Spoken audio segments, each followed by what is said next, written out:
Hello there, dear listener. We hope you're enjoying this lovely discussion. If you're not already aware, this show is part of a podcast network called KWAZ Radio. A Pan-African Nationalist and Garveyite network come to showcasing the rich and varied thoughts of African people. We have an exciting lineup of shows that we think you'll enjoy, including the Bitter Medicine Podcast. I think black people require too much buy-in.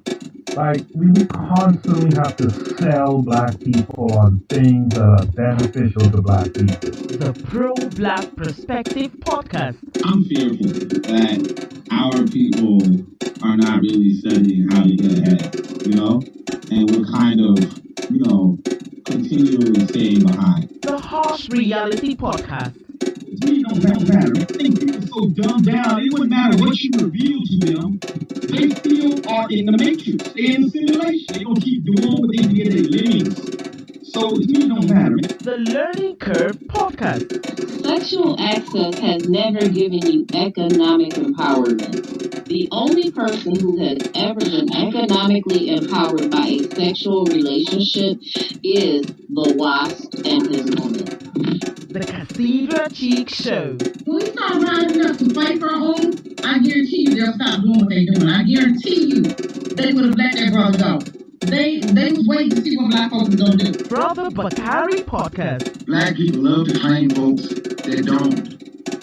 that hate them, right? They're slave masters, and they are ashamed of who they really are. The Forecast Radio. Like, if you pray to the same deity as, like, your enemy, and that God blesses your enemy more than you may want to reconsider who you praying to, And Tanzan, African Mind. Africans generally are welcoming of everyone. Sometimes, to my consternation, I think that they should be less, welcoming. If you love our podcast network, we would be grateful if you could rate and review us on Apple Podcasts. Follow us on social media, like and subscribe to our YouTube channel, and check out our website at www.kwazradio.com for more information. Thank you for tuning in. And now, back to the program.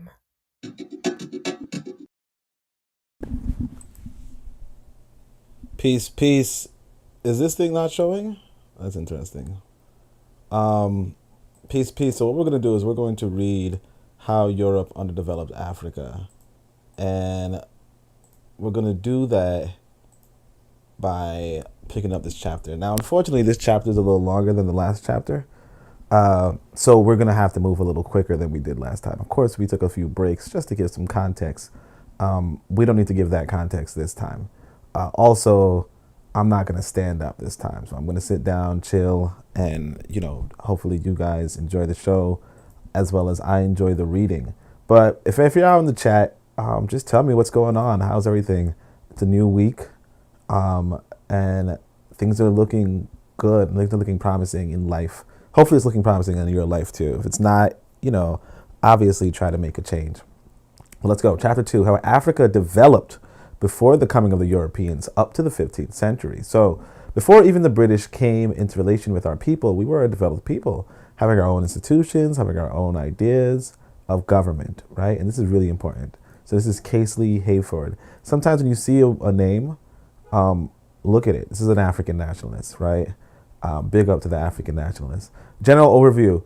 It has been shown that using comparative standards, Africa today is undeveloped in relation to Western Europe and a few other parts of the world. And that the present position has been arrived at not by the separate evolution of Africa on the one hand and Europe on the other, but exploitation. All is well known. Africa has had a prolonged and extensive contact with Europe, and one has to bear in mind that contact between different societies changes their respective rates of development. To set the record straight, 4 operations are required: reconstruction of the nature of development in Africa before the coming of Europeans, reconstruction of the nature of development which took place in Europe before expansion abroad, analysis of Africa's contributions to Europe's present developed state, and analysis of Europe's contribution to Africa's present underdeveloped state. Now again, you don't want to go into victim blaming, but you also don't want to make it seem like, like you also don't, like, it's also like you don't really have to care. Not to say you don't care, but Wazungu doesn't care.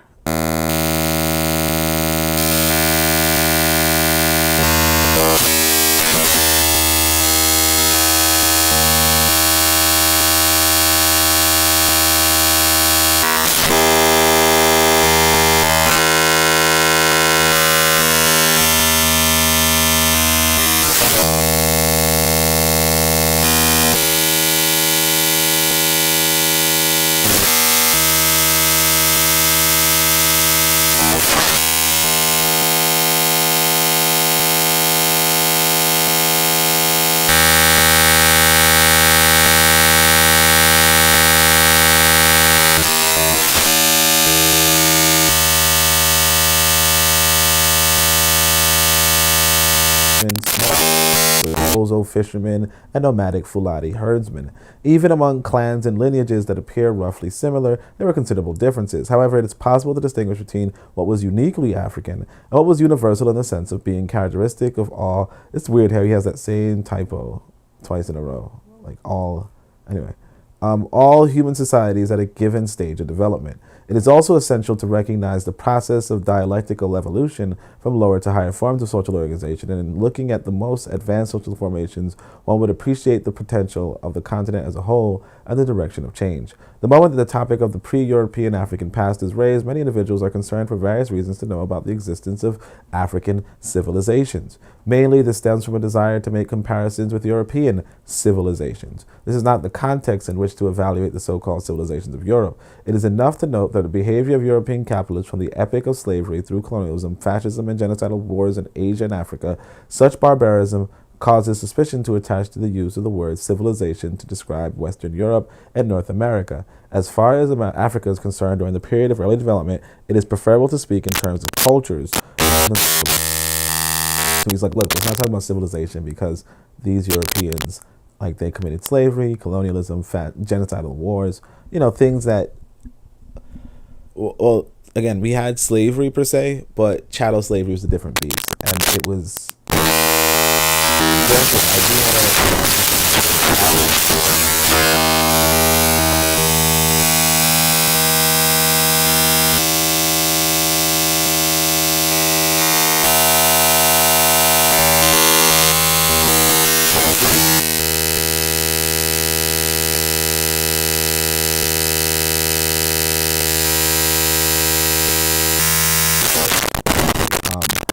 they talk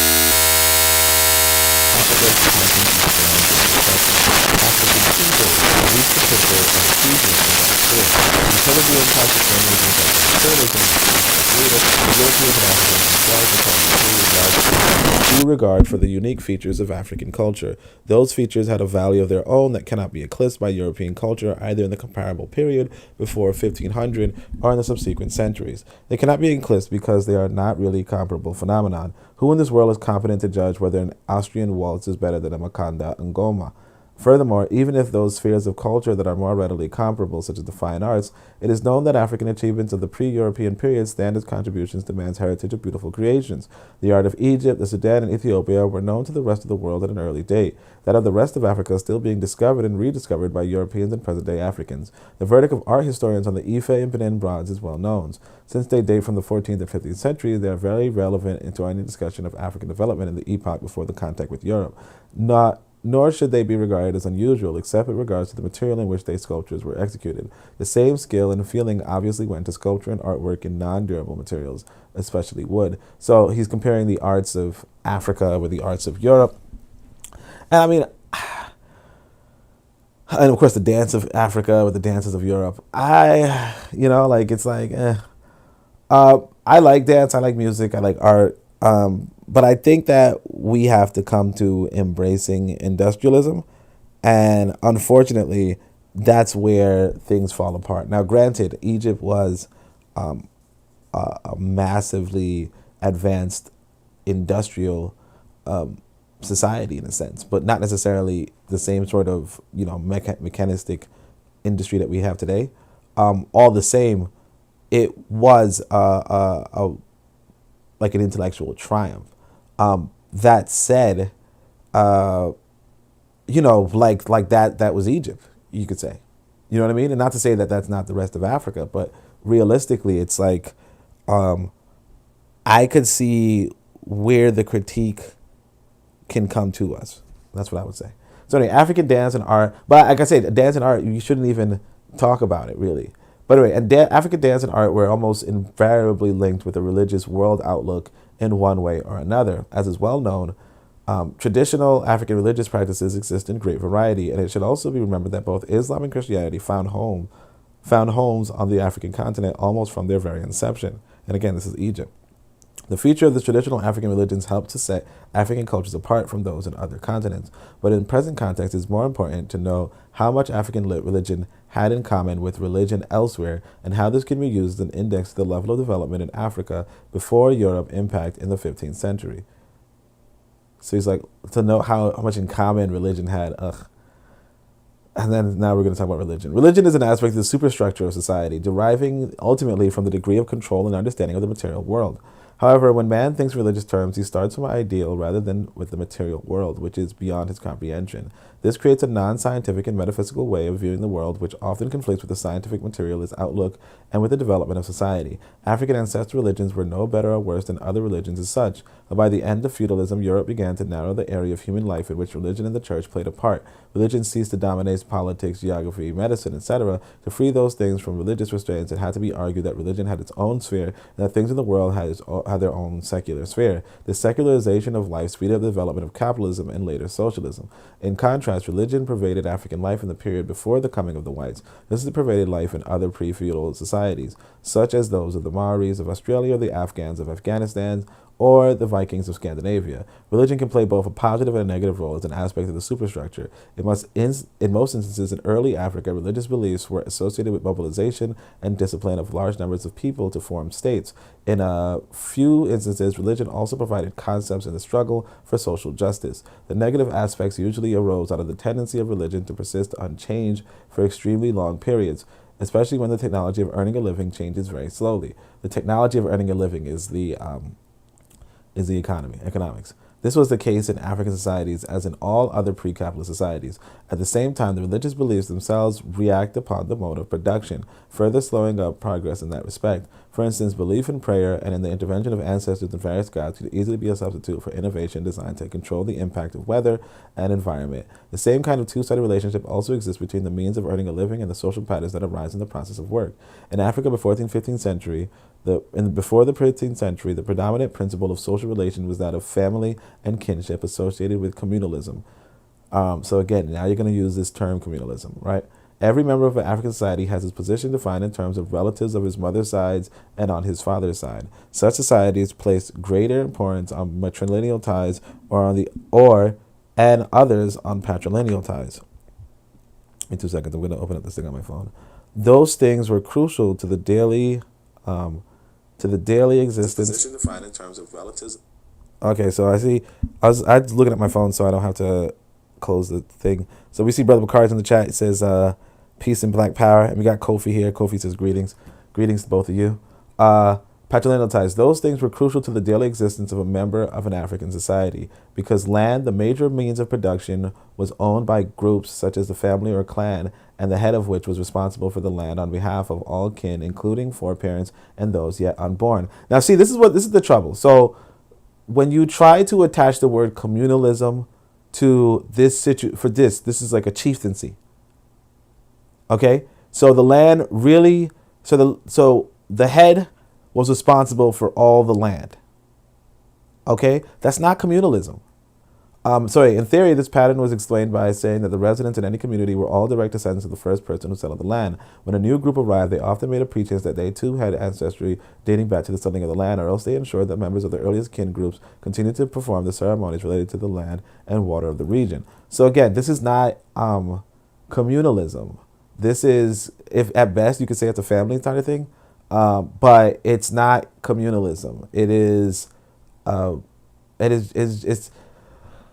all right, it depends. It depends on if you think that a family is a communalist economy, right? If I get a farm and then I work my children on that farm, or my children work on that farm, or I work on behalf of my children, is that a communalist economy, or is that just like farming, I guess, or is that just like kind of like a hereditary hierarchy, if you will.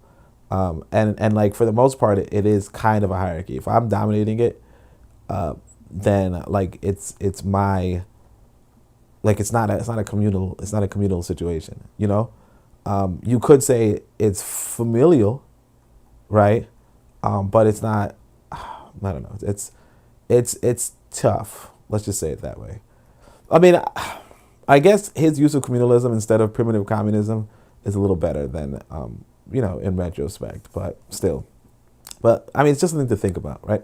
So similarly, the labor that worked the land was generally recruited on a family basis. See, a single family or household would till its own plots, and it would also be available to share certain joint farming activities with other members of the extended family or clan. Extended family. Annual hunts and river fishing were also organized by the whole extended family or village community. In a matrilineal society such as that of the Bemba, the bridegroom spent a number of years working for the father of his bride, and many young men who had married daughters of the same household often formed work teams to help each other. In Dahomey, a young man did not go to live with his wife's family, but the Dapwe or work team allowed a son to participate in carrying out a task of some magnitude for the father of his wife.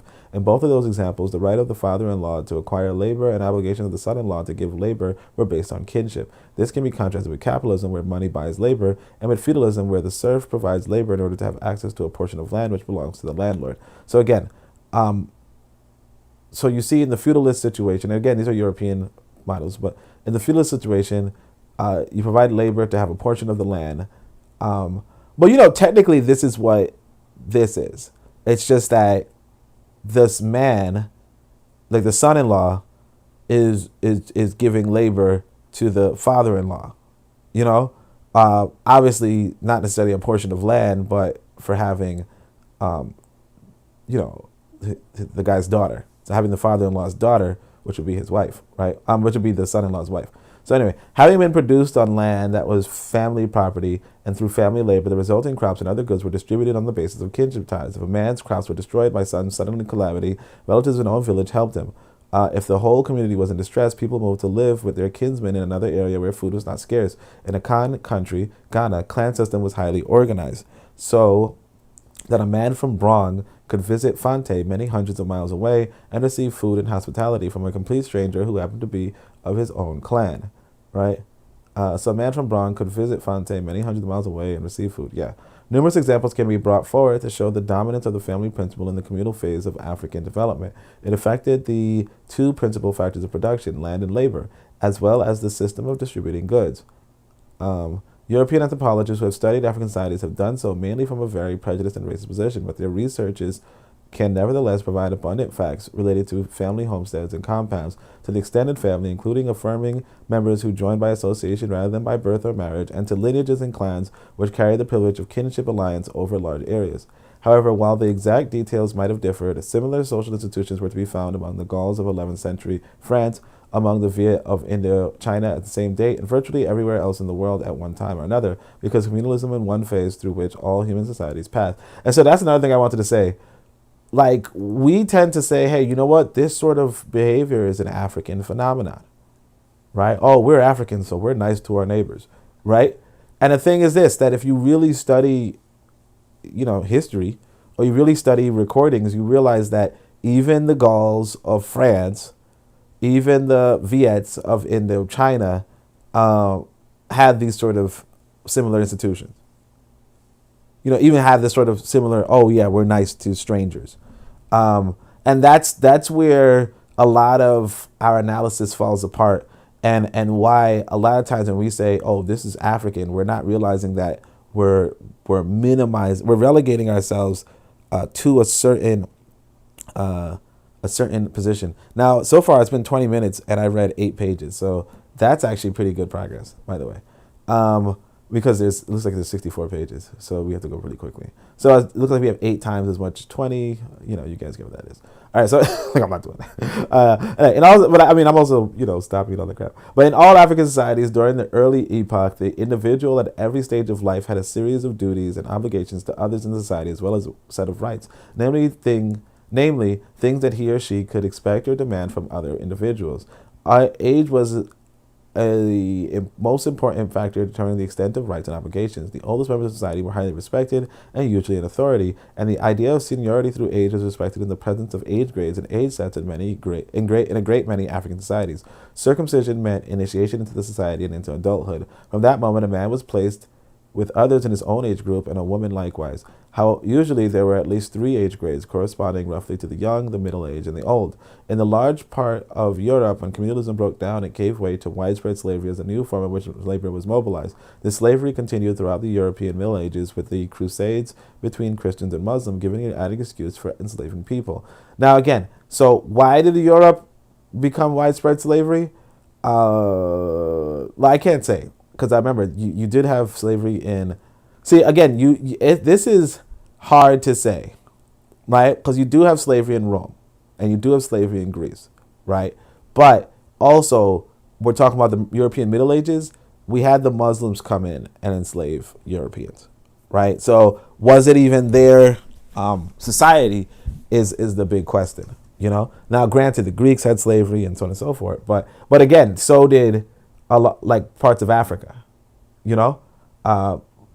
but again, was it linked to the Muslims, or was it like what kind of an economy produces slavery? Because a lot of societies don't, a lot of like the basic village doesn't require a slave, But anyway, between the Christians and Muslims giving an excuse for enslaving people, slavery in turn gave way to serfdom, whereby the laborer was tied to the land and could no longer be sold and transported. Because it took many years for the transition from slavery to feudalism to take place in Europe, it was common to find the feudal society still retained numbers of slaves. Parts of China, Burma, and India also had a considerable number of slaves as the society moved away from elementary communalism, but there was never any time span when slavery was a dominant mode of production in Asia. In Africa, there were few slaves and certainly no epoch of slavery. Most of the slaves were in the North African and other Muslim societies, and in those instances, a man and his family could have the same slave status for generations within the overall feudal structure of the society.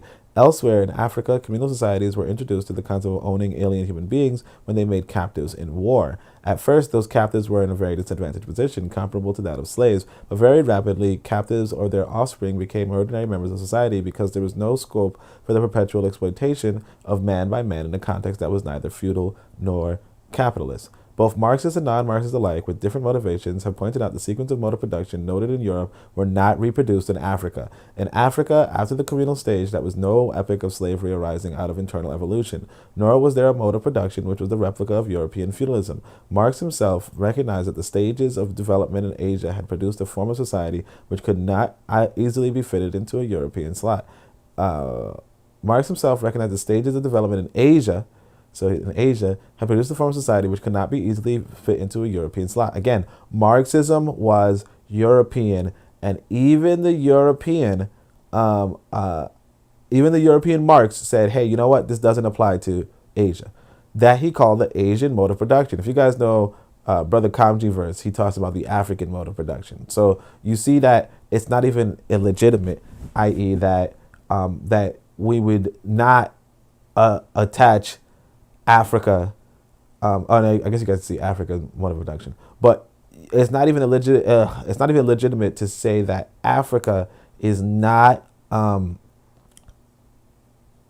it's to say that capitalism and communism do not apply to Africa. And this is why I always say Black Marxists don't really make much sense, because again, Marxism is about the European mode of production.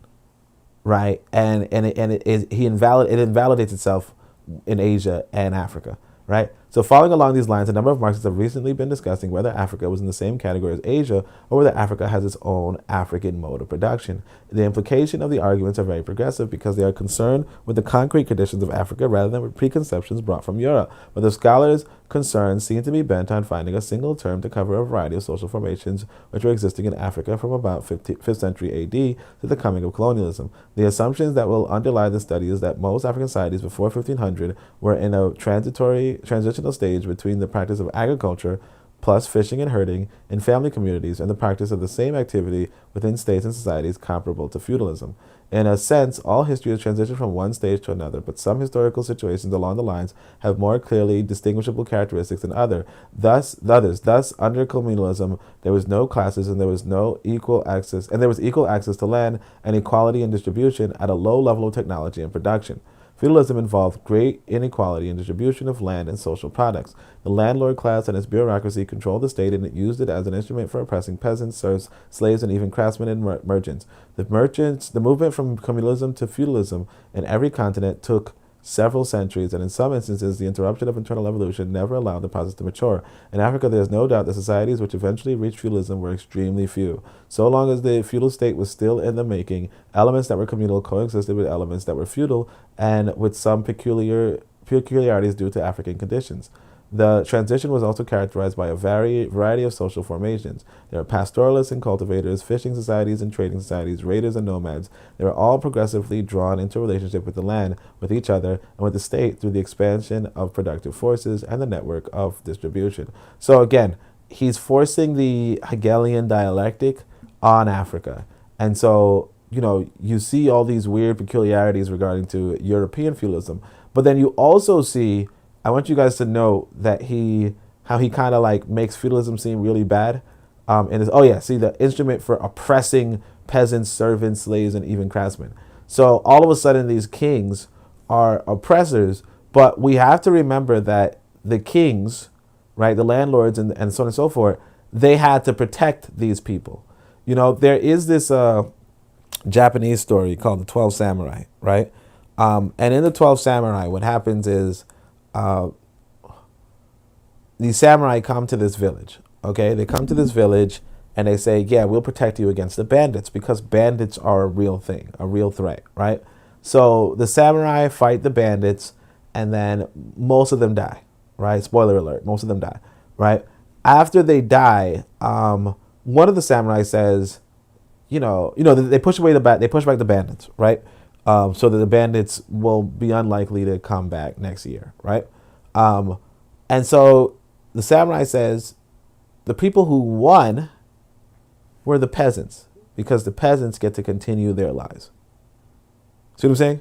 So the samurai gave up their lives, the bandits lost their lives and their livelihood. The samurai lost their lives and obviously their livelihood if they lose their lives, but the peasants kept the land, right? And so, this idea that, this group is oppressing this group, I think it's immature, right? I think it's immature in the sense of, like you're kind of forcing it in the sense of, hey, look, I'm not really understanding that there's a relationship between the leadership and the following, right? And that the leadership actually provides a service to the followers. And if the leadership didn't provide this service to the followers will be susceptible to these other forces. Because, one thing that he doesn't fail to mention is that the Vikings were active.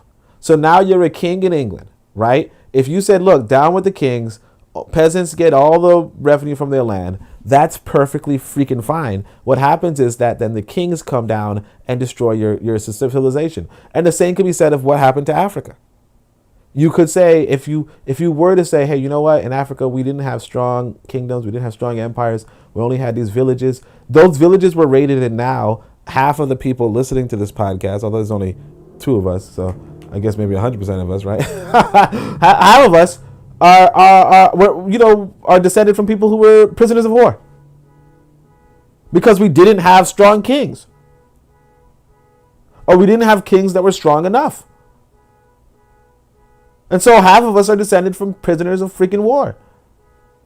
So you can't just say, hey, you know what, because this person's the king and they get so much wealth that they're oppressing us. No, Europe doesn't have, like the Europeans are not talking from Africa as descendants of enslaved Europeans, descendants of prisoners of war. They don't have to do that. And like honestly, when I'm talking about it, it's embarrassing. It's embarrassing. They say, you're not supposed to feel shame of what happened, but it's hard to say. It's hard. But anyway, so let's keep going. So in feudal societies, there were clashes between the landlord and the peasant classes, and later on between the landlord and the merchant classes. Under capitalism, the principal class contradiction inside Europe was between the proletariat. Did y'all see that? Hold on a second. Let me see if I'm still connected. Some like burst of light, just like anyway. Kofi says Big L. Yeah, I'm saying we claim that we are oppressed, and then we claim that we're oppressed. You said the beginning of the podcast was messed up. That's crazy. Hold on a second. Let me see. I gotta switch back to this. Where is this? Okay.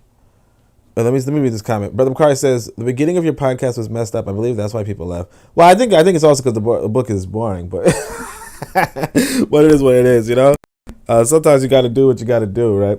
In feudal societies, there were clashes between the landlord and peasant classes, and later on between the landlord and merchant class. Under capitalism, the principal class contradiction inside Europe is between the proletariat and the bourgeoisie. Those hostile class relations provided the motive force within the respective society. Those hostile class relations provided the motive force within the respective societies. African communal societies had differences such as age grades and differences between ordinary members and religious leaders such as rainmakers. However, those were not exploitative or antagonistic relations. The concept of class as a motive force in social development had not yet come about. And in the communal phase, one must look at the fundamental forces of production to understand the process of change. So again, I'm not going to say that these people don't exploit. What I'm going to say is that we tend to attribute exploitation to this sort of thing, notwithstanding that,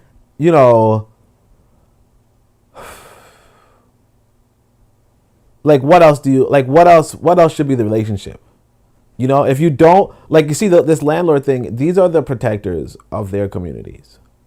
Right? And it's like, yeah, because again, remember, Europeans exist in a situation of constant warfare. So they need protectors, and those protectors need resources. And you might say, hey, well, it's the peasant who makes all the wealth. Fine. But if the peasant, but this is the thing, if this, how do you say it? Basically, these are the thugs. These are the local thugs. These are the thugs And you could say, hey, the thugs are exploiting you, sure. But in a hostile situation, if you don't have thugs, then you will get thugs. You get what I'm saying? It's like imagine. I mean, like let's say in classic America, right? Not classic America, but just in America, you don't have any police, right? It's possible, right, in a peaceful situation, that with no police, you also have, no gangs. But there's also the possibility that in a hostile situation with no police, you will have tons of gangs. And those gangs will be called landlords. They'll be treated like landlords. That's how it is. It sucks. And you might say, hey, that's an exploitative relationship. And I could hear that. But like, what are you going to fucking do about it?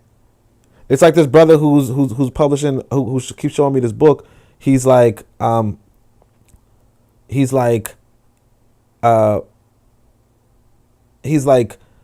at this book right here. This book that was written in 18 something, Might Makes Right. And that's realistically speaking, some people are going to approach you in life with this ideology that might makes right.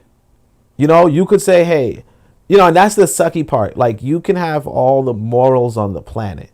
It's like, but like, that's just the world how it is. It's kind of like a husband. You could have a husband who has sexual access to his wife, or a woman could have no husband, and then any old guy will have sexual access to her. So you as a man put yourself into a position to block other men for this woman. But in return, you get some poon. And now if people start saying, hey, well, you know what? You're an exploiter because you're not really different from these other guys. It's like, well, what do you want? Like, what do you want? You want me to protect this woman and not get any pom pom? Like what do you want? You know, I can do that, but if there's a woman who's like, hey, you know what? If you protect me, I'll give you the pom pom. Right? If you protect me, I'll be exclusive to you, and I'll mother your children. Right? That's what it is. Whereas in the real world, it's like, you know, one thing that I remember learning about soldiers when I was younger was that soldiers go to foreign, like, you know, because one of the big questions you have about soldiers is, how do they, if their wives are at home, how do they have sex? And it's like, no, they have sex with the freaking locals. And oftentimes unwilling, like the locals are unwilling. And so you have these landlords, if you will, who are protecting against these freaking soldiers which is like a habit of Europeans, a habit of Arabs, a habit of Asians. And anyway, let's keep going. So I know, I just wanted to stress that, like, you know, saying, oh yeah, well, they're exploitative. Okay. And that's the trouble with this sort of Marxist thinking, is that they just make everything exploitative and antagonistic, but like they don't know why they're doing it. It's like breaking down a fence, or they don't know why the things are how they are. It's like breaking down a fence without knowing why it's up there. You know, because you'll even have women saying all sex is exploitation, or all sex is oppression, or basically women and men are in an exploitive and antagonistic relationship. And I mean, I used to mirror the same sentiment. I'm not going to say that it is or isn't. What I'm saying is that when you do that, it's like you don't understand. And the thing is that maybe they understand something about themselves that you don't. You know, maybe they understand, hey, you know what? Even though the man and the woman are, like, we might say, oh, you're at odds, and oh, he's oppressing you or something. She's voluntarily with him. And that's something that we have to come to terms with, that a lot of times these women are voluntarily with these men. But let's keep going. We must look at the fundamental forces of production to understand the process of change. So using a number of methods and concepts that it's impossible. Actually, I think this is a really important concept right here, because it's a really important concept, because even I'm seeing this when I like, now that I'm more active in Africa. Now that I'm more active in Africa, I see that, hey, look, you get yourself involved with a woman. In fact, I think I put it this way. I put if you guys look at make sure you guys subscribe to the channel. On the post, I have this conversation. I have this question. I put it on Twitter too. But I have this question where I'm like, hey, was society made by men for men, where men also have to individually, you know, help women? Right? And the thing is this, when you go to Africa, you realize that a lot of women are hopeless and helpless. A lot of men are hopeless and helpless too. But a lot of women are hopeless and helpless. But you as a man, you can help out a woman. And this is the weird thing about it. Not the weird thing, but here's the interesting thing about it, right? When the women will be willing for you to help more than one woman. And by help more than one woman, I mean help yourself. You get what I'm saying? As in, they are willing to be the second, third, fourth wives. Because guess what? Nobody else is going to help them. And a lot of people are going to freaking die before they hit, or before they hit 40. The thing that can stop them from dying is a good ass man. And that's the same with the landlord situation, right? What's going to protect a peasant? Right? What's going to protect a peasant? You know, just like right now we have inside of northern Nigeria, right? We have the Fulani who are armed with military equipment, probably from India. They are using their guns to kidnap and kill people in like women and children, women and children among the Fulani. Who's protecting them? Who could protect you?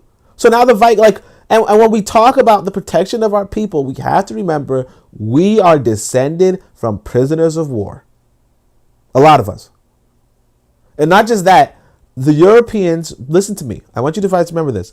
The Europeans slaughtered 95% of Native Americans. They slaughtered 95% of Australians, and they slaughtered 66% of Africans. Okay? You need protection, and making it seem like, oh, it's exploitive and antagonistic. No, the world is antagonistic. And these people and these Europeans, they are freaking savages. Okay, they're savages. And it's not me saying this. I'm telling you, this is freaking written in ancient Egypt. They say, hey, we know about those Asiatics. They're fucking savages. And you have to protect yourself. You have to make measures to protect yourself. This is not me saying it. So you can't look at these people and try to analyze them from the paradigm of, oh, well, because they're civilized. Do not fucking do that. I kind of want to bring up that page just so that you guys can understand. Do not look at these Europeans like they aren't savages. Sorry, I'm being told I got static on my mic. Hold on a second. I kind of want to bring up that page just so that you guys can understand. Yeah, I can do not look at these. Why do I have static? Hold on a second. Let me.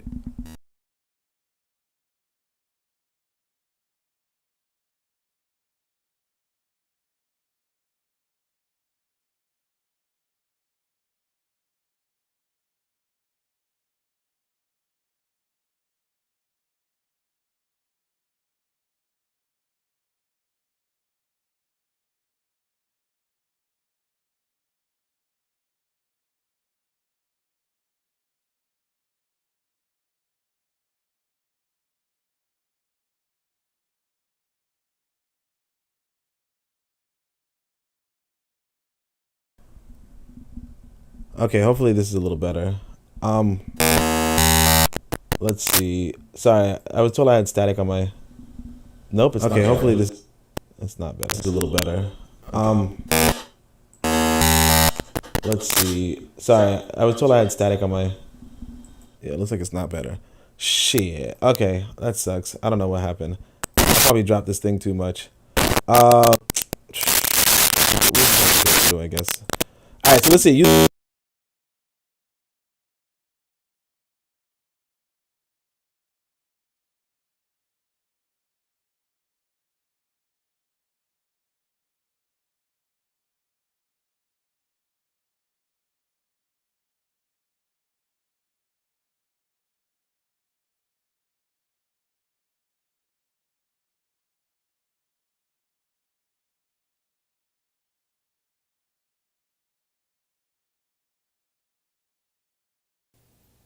Okay. All right. What we're gonna do is we're gonna try something different.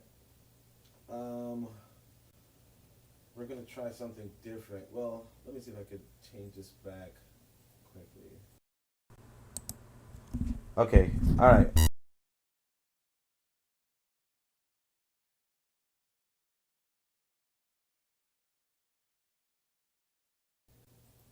All right. So I'm gonna have to use this different mic. Shit. I think it screwed up. All right. This is gonna be tough. No, I don't think I could even do this.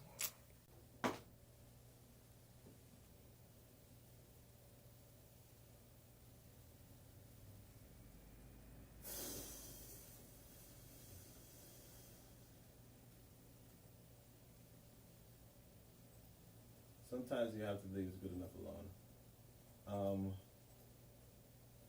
Like you just gotta be like, you know what? There is a principle that if it's not broken, don't fix it. But hopefully this is a little better. Sorry about that. We're just gonna have to just leave it at this. Let's see. Using a number of methods and concepts, it is possible to. Well, actually, let me just see if I can hear this. See what it's like.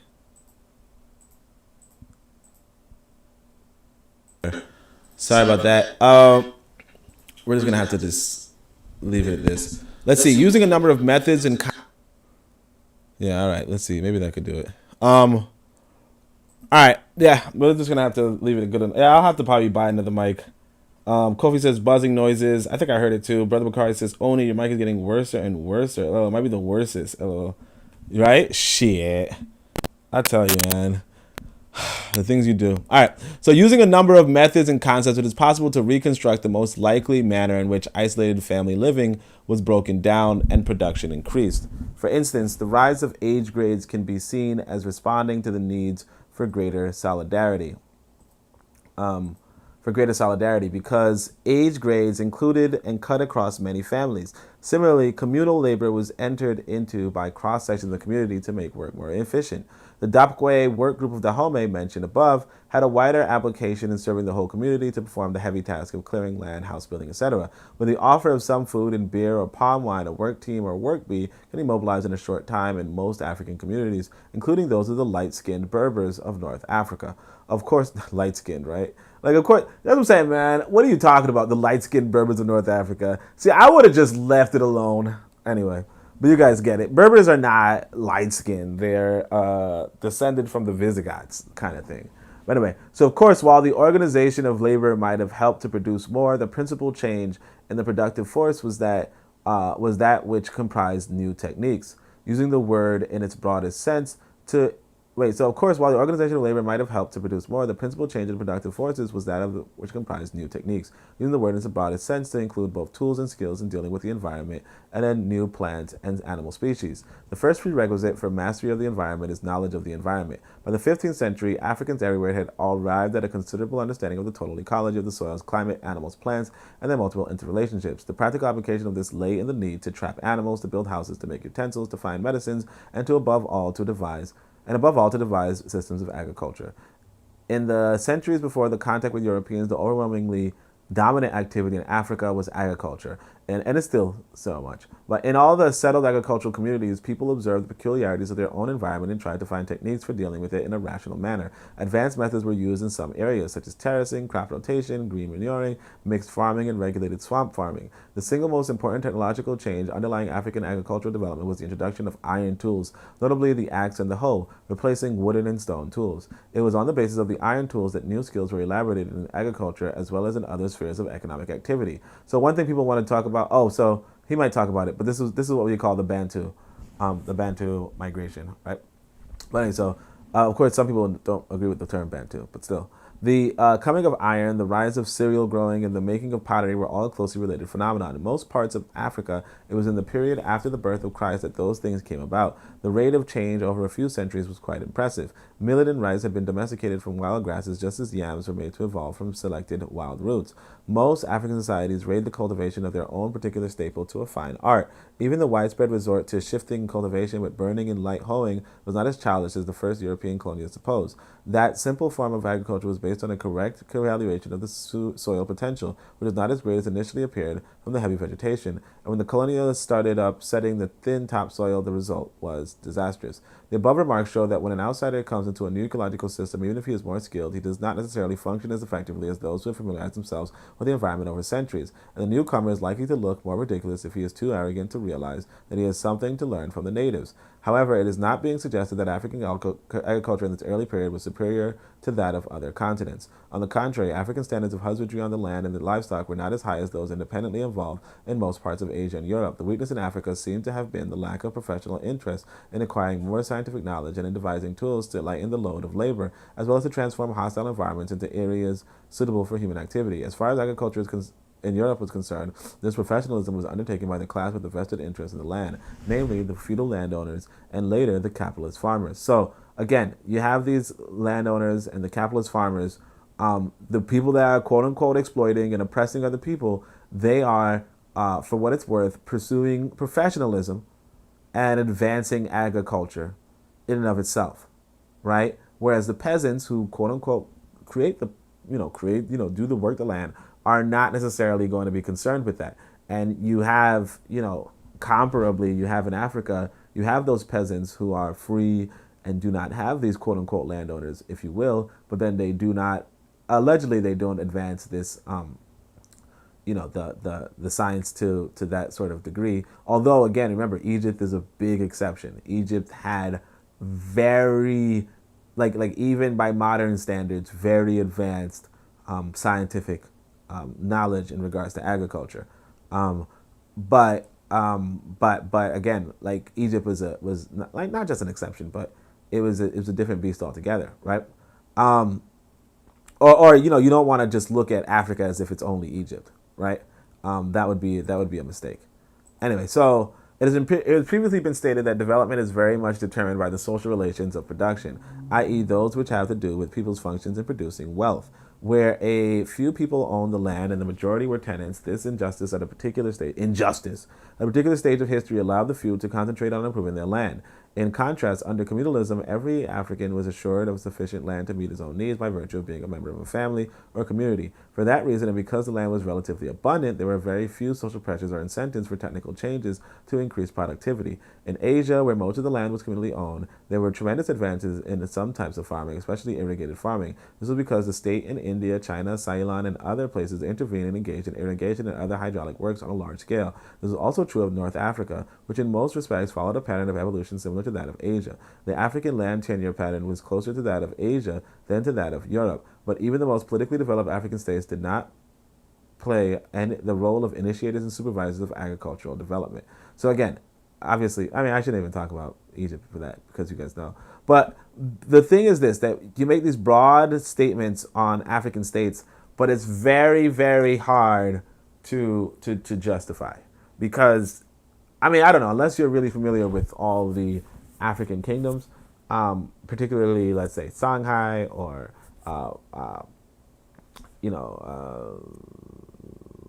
don't know why the name escapes me. Oh, Ghana, Mali, what's this other one called? It's like one of my favorites too. Masa. No, all right. But Great Zimbabwe. That's one of them. But there was another word for Manu. I can't remember. But unless you're familiar with all of them, you really can't say, they didn't do these other works in a sense. Granted, the trouble is that so much of their records are wiped off the planet. You know what I mean? So much of what we know of them is wiped off the planet. So we can't really say one way or another what the role of the state was in regards to advancing the agriculture in Africa. But it is for us to say this. One, even if Africans did not advance the economy in that sort of sense, right? It behooves us to dismiss it as something that's non-African, right? Right? So what we actually want to do as an African people is we want to have a state, like the state of ours should in fact play a role in supervising the agricultural development, right? And if you want to know a state that does that or did that in modern times, that's Nyerere's Tanzania.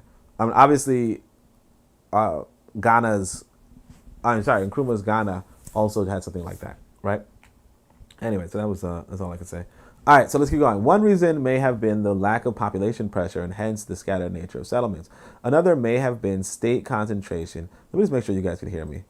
Yeah, okay. State concentration on trading non-agricultural products to the exclusion of other things. Certainly, when African societies became linked up with other social systems outside the continent on the basis of trade, little attention was paid to agriculture. So again, that's not pre-colonial Africa. So when it comes low, the question of manufacturing, when it comes to the question of manufacturing in Africa before the time of the white man, it is also essential to recognize where achievements have been underestimated. African manufacturers had been contemptuously treated or overlooked by European writers because of the modern conception of the world brings to mind factories and machines. However, manufacturers means literally things made by hand. And African manufacture in the sense that advanced appreciably. Most African societies fulfill their own needs for a wide range of articles of domestic use as well as for farming tools and weapons. One way of judging the level of economic development in Africa 5 centuries ago is through the quality of the products. Here a few examples will be given of articles which come to notice of the outside world. Through North Africa, Europe became familiar with the superior brown of red leather from Africa, which was termed Moroccan leather. In fact, it was tanned and dyed by Hausa, a Mandinga specialist in northern Nigeria and Mali. When direct contact was established between Europeans and Africans on the east and west coast, many more impressive items were displayed. As soon as the Portuguese reached the Old Kingdom of Congo, they sent back word of superb local cloths made from bark and palm fibers and having finish comparable to velvet. The Baganda were also expert bark cloth makers, yet Africans had even better to offer in forms of cotton cloth, which was widely manufactured before the coming of the Europeans. Well into the present century, local cottons from the Guinea coast were stronger than Manchester cottons. Once European products reached Africa, Africans too were in a position to make comparisons between these commodities and those from outside. In Katanga and Zambia, the local copper continued to be preferred to the imported item, which the same held true for iron in places like Sierra Leone. So this is actually, I was thinking I might have to have quoted some outside source about this, but yeah, definitely. Europeans did see African manufacturers and were like, damn, these things are really high quality. And it's a shame because today you wouldn't even know, right? So it was at the level of scale that African manufacturers had not made a breakthrough. So it's a level of scale, not the level of quality. So it's quantity versus quality, right? That is to say, the cotton looms were small, the iron smelters were small, the pottery was turned slowly by hand and not on a wheel, etc. Yet some changes were taking place in this context. Under communalism, each household met its own needs by making its own clothes, pots, mats, etc. This was true of every continent. However, economic expansion from there on was associated with specialization and localization of industry, people's needs being met by exchange. This trend was displayed in the principal African manufacturers, and notably in the cloth industry. Cotton fiber had to be ginned, separated from the seed, then carded and spun into yarn before being woven. Either the yarn, because I'm trying to, yeah.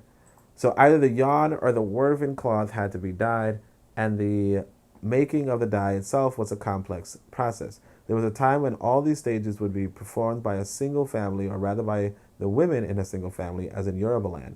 And so Martin Delaney actually, so it's pretty interesting. Martin Delaney went to Africa and he saw the Yoruba and he was like, damn, they're impressive. But isn't that crazy? He's like, he's quote unquote African American, and he travels all the way to Africa somehow. And it might have been during the time of slavery, no less, right? But he observes the Yoruba firsthand, and then he comes back to America. It's pretty interesting. But anyway, but economic development was reflected in the separation of dyeing from cloth making and the separation of spinning from weaving. Each separation marked greater specialization in quantitative and qualitative changes in output. European industry has been intensively studied and is generally recognized that in addition to new machinery, the most decisive factor in the growing of industry was a changeover from domestic production to the factory system, with the guild marking an intermediary stage. The guild was an association of specialists passing on their skills by training apprentices and working in buildings set aside for that purpose. Africa too had elements of the guild system. At Timbuktu, there were tailoring guilds, while in Benin, guilds of very restricted caste type controlled the famous brass and bronze industry. In Nupe, now northern Nigeria, the glass and bead industry operated on a guild basis. Each Nupe guild had a common workshop and a master. The master obtained contracts, financed the guild, and disposed of the product. Both of his own relatives as well as strangers were free to enter the guild and learn the various specialized tasks with the glass industry. What this amounted to was simply that they were increasing specialization and division of labor. Yeah, and that's definitely true, right? And we have to remember that this is how you can get some wealth too, if you trade things. So traditional African economies are usually called subsistence economies. Often small villages farmed, hunted, fished, and looked after themselves independently with little reference to the rest of the continent. Yet at the same time, the vast majority of African communities fulfilled at least a few of their needs by trade. Africa was the continent of innumerable trade routes. Some extended for huge distances like the route across the Sahara or the route connected with the Katanga Kappa, but in the main, it was trade between neighboring or not too far distant societies. Such trade was always a function of production. Various communities were producing surpluses of given commodities which would be exchanged for items which they lacked. In that way, the salt industry of one locality would be stimulated while the iron industry would be encouraged in another. In a coastal lake or riverine area, dried fish could become profitable, while yams and millet would be grown in abundance elsewhere to provide a basis for exchange. The trade, so readily distinguishable in every part of the continent between the 10th and 15th century, were an excellent indicator of economic expansion and other forms of development which accompanied increasing mastery over the environment. As part of the extension of trade, it was noticeable that barter was given way to some form of money exchange.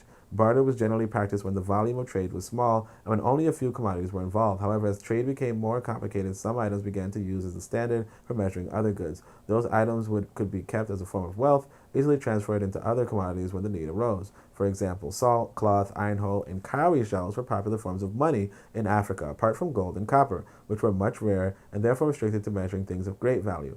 In a few places, such as North Africa, Ethiopia, and the Congo, the monetary systems were quite sophisticated, indicating that the economy is far removed from the simple barter and subsistence. Right? So Ethiopia, North Africa. Ethiopia is in North Africa, right? And the Congo, right? Congo's in Central Africa. Congo is, unfortunately, it was also, if you guys remember, I'm reading Challenge of the Congo. Well, not only is Congo a very, very important state, it's considered the heart of Africa, and it's probably the most minerally rich part of Africa, as well as it has, you know, it produces enough hydroelectricity, or it can produce enough hydroelectricity to power all of Europe, right? This was something that I read maybe 10 years ago. That said, right, Congo was also one of the first states to westernize or modernize, unfortunately. Westernize, let's say.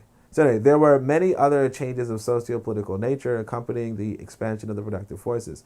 Indeed, things such as agricultural practices, industry, trade, money, and political structures were inseparable, each interacting with the other. The most developed areas of Africa were those where all the elements converged, and the two socio-political features which were the outstanding indices of development were the increase of stratification and the consolidation of states. I really have to say that the Congo is very, very, very, very oppressed.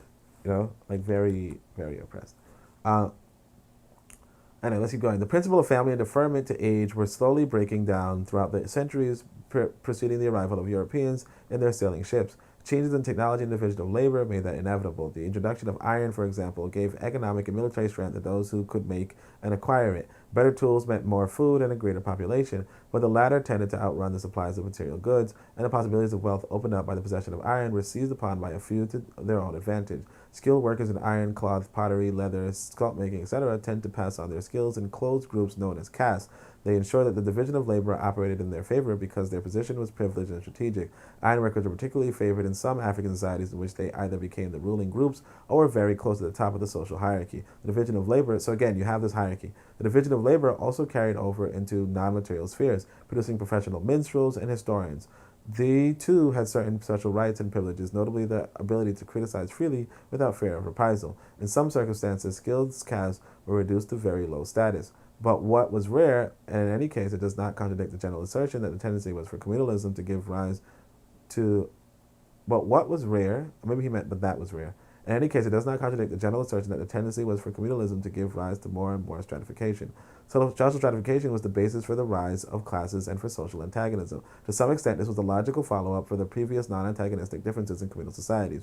For instance, old men could use their control over land allocation, over bride price, and over other traditional exchanges to try and establish themselves in a privileged economic stratum. Secret societies arose in the areas that is now Liberia, Sierra Leone, and Guinea, and they permitted knowledge, power, and wealth to pass into the hands of the elders, and ultimately to the elders of particular lineages. The contradiction between young men and their elders was not the type that caused violent revolutions, but young men clearly had reasons for resenting their dependence on elders, especially when it comes to such vital matters, personal matters as the acquisition of wives. When disgruntled, they could either leave their communities and set up for themselves, or they could challenge the principles within the society. In either case, the trend was that some individuals and families were more successful than others, and those families established themselves as permanent rulers. Then age ceased to matter as much because even a junior could succeed to his father once the notion of royal blood or royal lineages was established. In the period of transition, while African societies retained many features that were undisputably communal, and of course, this is what we call nepotism, and we're taught as black people to despise nepotism, right? But at the same time, nepotism is kind of what you're supposed to do. You know, if you are a father, like me as a father, I'm supposed to give to my son something. You know, like I'm not supposed to just pass from this earth and my son has no advantages over the boys over other boys if I could help it. You know, and so that is quote unquote nepotism. Now, there's two reasons for it. One is obviously you trust him. Two, it's really your lineage. you know? And not to say that other people are not your lineage, particularly, we as prisoners of war, we might say, oh, well, shit, who else is my lineage, right? But at the same time, it's like you're supposed to look after your lineage. Like you're supposed to, but we demonize it, for whatever reason. But that's like, even when we say, hey, black man, look after your sons, like that's what we mean. Like if you're not looking after any boy, look after your son at least. Granted, you should look after other boys too, but even when you're looking after other boys, you should look after your son most. Yeah, and when you don't do that, because some people don't, right? One of the notable examples is Fred Hampton. Fred Hampton, according to his son, they didn't have any food in their house, but they were feeding the neighborhood. That sort of a mindset, like it was bound to crash. It was bound to crash. So anyway, in the period of transition, and also I just want to say, because it was bound to crash, I want to say that in my organization, I emphasized, if you're part of an organization advantages its members. That's the point. You're supposed to bring an advantage to your membership. As a leader, you're supposed to bring an advantage, the first advantage, the primary advantage to your membership. And this is why, quote unquote, African Americans are second class citizens in America, because they're not the main membership. They're not the main citizenship. So in the period of transition, while African societies retained many features, they were undisputably communal. It also accepted the principle that some families or clans or lineages were destined to rule and others were not. This was true not only for cultivators, but of pastoralists as well. In fact, livestock became unevenly distributed much more readily than land. Okay, so it says van, but anyway, so then land.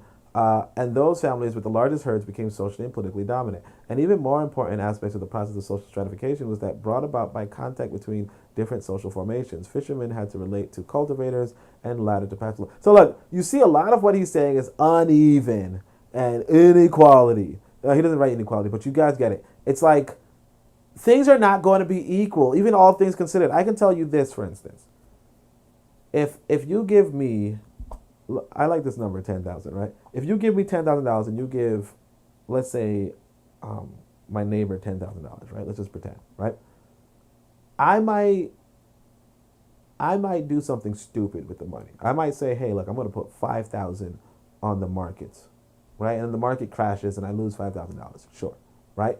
My neighbor might say, I'm going to put $5,000 on a trip to Mexico and I'm going to get high. I'm going to try all the drugs in Mexico or whatever, right?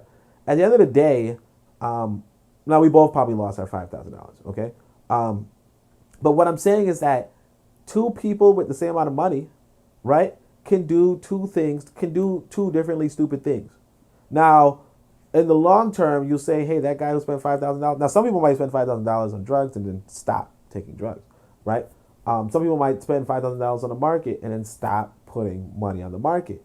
But let's say somebody puts, another $5,000 on the market and it increases and they get $20,000, right? And then the other person puts another $5,000 in drugs and they lose it. Now that person who spent $10,000 fucking dollars on drugs is going to die, is going to starve. They have nothing else. Now the person who spent $5,000 and he got $20,000 off the market, which is unrealistic. Don't do that. Don't try it. I mean, not to say don't do that. You could if you want, but still, it's not realistic. I'm just giving an example, right? That person's gonna have money. And the only reason why I even said that was, or even like, let's say they put $5,000 on the market and then the market goes down and it goes back up and they sell it at $6,000 or they sell it at $5,500. Who cares? Now they have $5,500. The other person has zero. The point is that you're going to get uneven distribution because, like, unless you start limiting how people are spending their own money. Because some people, or a lot of people, in fact, most people, listen to me, most people buy some form of drugs. And I think that was one of the most important lessons I learned when I was in grad school. So in grad school, we all got free stipends, okay? We all got a stipend, which basically means they paid us to study, okay? They paid us money to study. And so we were in grad school, and so me and the white people and the Asian people, we all got the same amount of money. What I did with my money was I bought cheap rent and cheap food. I went to the grocery store. Maybe once a week or twice a week, I got takeout, and then I had the cheapest, like I had a roommate situation. Okay, it was a little bit of money. Okay, but I kept accumulating savings. The white people, on the other hand, right? They were like, it's too little. The money is too little. Okay, it's too little. And if you looked at how they lived, they drank alcohol, they smoked cigarettes. Some of them had families, obviously. Some of them were living in homes by themselves or apartments by themselves. The point is that we all had the same amount of money, but I was just piling. You know what I'm saying? Like I probably saved 80% of it, and it was a little bit of money. You know what I mean? Whereas, let's not say 80%, but still, let's just say one of the first things I was able to do was buy a washing machine for my mother. Washing machine and dryer for my mother because I just kept getting money, right? Whereas the other guys were pretty much close. Like the white people were pretty much close to borrowing money. And it's not to say that white people are bad at money. I'm not saying that, obviously, right? What I'm saying is that looking at a situation and saying, "Oh, look, uneven development." Yes, it's gone. Like if you have two people, you're going to have uneven development unless you control both of their spending. Unless you control both of their spending, they're going to have uneven development. Kofi says black folk don't look out for each other for real. Yeah, of course not. But nobody really does. What happens is, well, not that nobody does, but particularly it depends on where. It depends on where. Because like technically, a nation is a group of people who look after each other, right? The thing is, like a lot of times the people that we're looking at are not a nation. Or they're not natural nations. They're not natural formations. So these people in these communal societies, they did look after each other. You know what I mean? But even looking after the next person doesn't mean they're gonna have as much as you. You get what I'm saying? Because like I could look after my brother, doesn't mean that my brother's gonna have as much as me if he's spending his money on weed. You know what I mean? Or even like, yeah. All right. So, and even most important, so let me see, we're at 21 minutes, which is pretty good. Sorry, we're at 21, page 21. So an even more important aspect of the process of social stratification was that brought about by contact between different social formations. Fishermen had to relate to cultivators and the latter to pastoralists. Those were even social formations such as a band of hunters and food gatherers who had not yet entered the phase of communal and cooperation. Although the relationship was peaceful, in many parts of the African continent, those arose what is known as symbiosis between groups earning their living in different ways, which really means that they agreed to exchange goods and coexist to their mutual advantage. However, there were room for considerable conflict, and when one group imposed itself by force on another, the result was invariably the rise of social classes with the conquerors on top and the conquered at the bottom. And of course, you're going to have clashes. And you see, he's going to talk about the Mandinga and Hausa. This is pretty much what we're talking about when we talk about even in modern times of the Fulani and the Yoruba. But the thing is that the Fulani are now being armed by the English, right? So the most common clash between different social formations was between pastoralists and cultivators, and this is the agriculturalists and the nomads, right? Which is just a trope of the world. And the reason why they have clashes is because the land is used by both of them in a different way. The pastoralists need like land to eat, like basically you guys know what I'm talking about. I think I had a really good podcast on this. So anyway. So in some instances, the cultivator had the upper hand, and that's most instances. And for instance, in West Africa, where cultivators like the Mandinga and Hausa were the overlords of the Fulani cattle, so you got the Fulani cattle, and right up 18th and 19th century, the reverse situation was found in the Horn of Africa and most of East Africa. Another type of clash was that in which raiding people took power over agriculturalists, as happened in Angola, in and around the Sahara, where the Moors and Tuaregs, these are the Moors that people like, the Moors took over the black people, right? Exacted tribute from and even enslaved more peaceful and sedentary people. The result in each case was that a relatively small faction held control of the land and where relevant cattle mines and long distance trade. It meant also that the minority group could make demands of the labor of their subjects, not on the basis of kinship, but because of a relationship of domination and subordination existed. So you see, we mentions the Moors, right? So in truly communal societies, the leadership was based on religion and family ties. A senior member of the society shared the work with others and received more or less the same share of the total product. Certainly no one starved while others stuffed themselves and threw away the excess. However, once African society began to expand by internal evolution, conquest, or trade, the style of life of the ruling group became noticeably different. They consumed the most and the best that society offered, yet they were least directly involved in the producing of wealth by farming, cattle herding, fishing, etc. The ruling class, and the kings in particular, had the right to call upon the labor of the common man for the certain project and for a given number of days per year. This is known as corvée labor, from a similar procedure followed in feudal France. Such a system meant greater exploitation and at the same time greater development of productive resources. So again, he recognizes that in Africa you do develop this hierarchy where the chief does get the most food. And the chief is not necessarily doing the most work, but they get the most. But that's the thing, you're supposed to. Because at the end of the day, when it came down to it, these chiefs, these kings, were what defended us from the slave raiders. Obviously, they didn't do it perfectly, but at the same time, it's like when you didn't have the chiefs and you didn't, like, you were just sitting ducks, you know? Anyway, social stratification is outlined above. Shout out to Dallas, I guess. But anyway, social stratification as outlined above went hand in hand with the rise of the state. The notion of royal lineages and commoner clans could not have any meaning except in a political state with a concrete geographical existence. So let's see. Social stratification, as outlined above, went hand in hand with the rise of the state. Social stratification went hand in hand with the rise of the state. Okay, that's good. The notion of royal lineages and commoner clans could not have any meaning except in a political state with a concrete geographical existence. It is significant that the great dynasties of the world ruled over feudal states. To the European or European-trained ear, the names of the Tudors, Bourbons, Hohenzollerns, and Romanovs would already be familiar. Japan had its Kamarukas and its Tokugawas. China had its Tang and its Ming. India had its Guptas and its Marthas, and so on.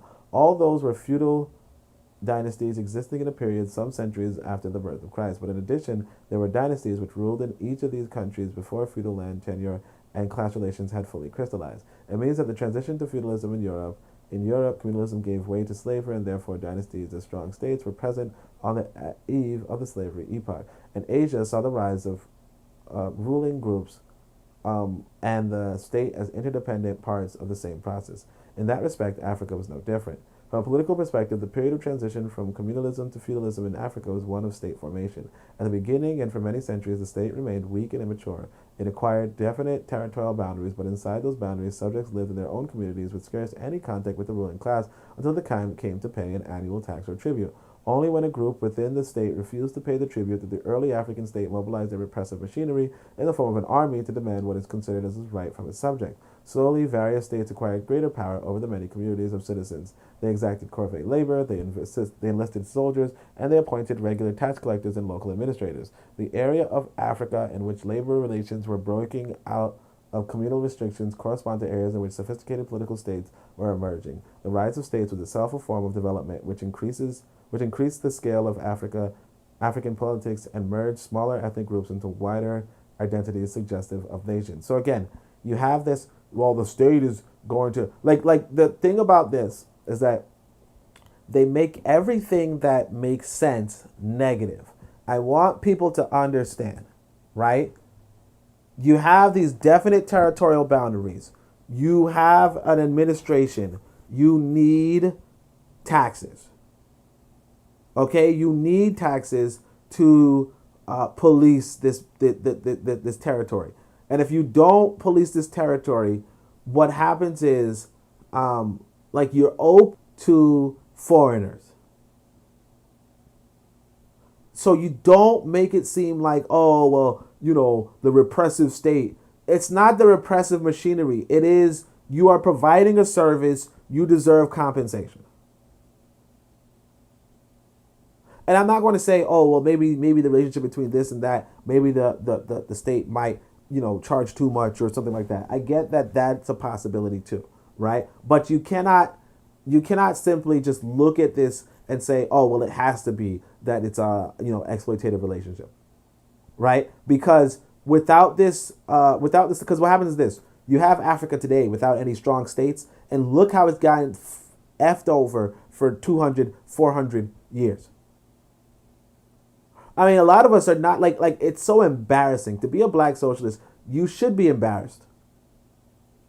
To be a black socialist, you should be embarrassed with yourself if you're looking back and you're saying, "Oh man, these African states are so bad and repressive." When understanding that with the destruction of these states,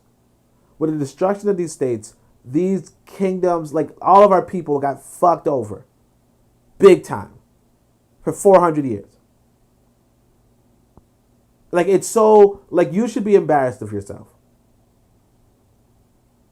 You know, I'm looking at the story of the Song. I'm thinking of the story of the Songhai. So the Songhai, this big empire. I think it's like the last of the big Western African empires, right? So you have Ghana, then you have Mali, then you have Songhai. Okay. The Songhai, I can't remember if it was the British or if it was the Arabs, but whatever force comes across the Songhai, they meet them at battle. The Songhai are world renowned as a potent, powerful cavalry force, right? They can quickly mobilize, I believe, 40,000 cavalry. But cavalry, basically horsemen. And these horsemen, of course, they need money, they need resources, so on and so forth. So you have 40,000, maybe even more, like 100,000. But let's just say 40,000 cavalry, horsemen that need money. These are the quote unquote repressive, oppressive, whatever. What they do is that the British come. Let's say it's the British, right? The British come with 1,000 soldiers and I think 2 cannons or something, but they have guns. So these 40,000 horsemen charge at the cannons and the charge at the British or even the Arabs. I don't remember, but let's just say the British, right? They charge at them and they're wiped off the fucking planet.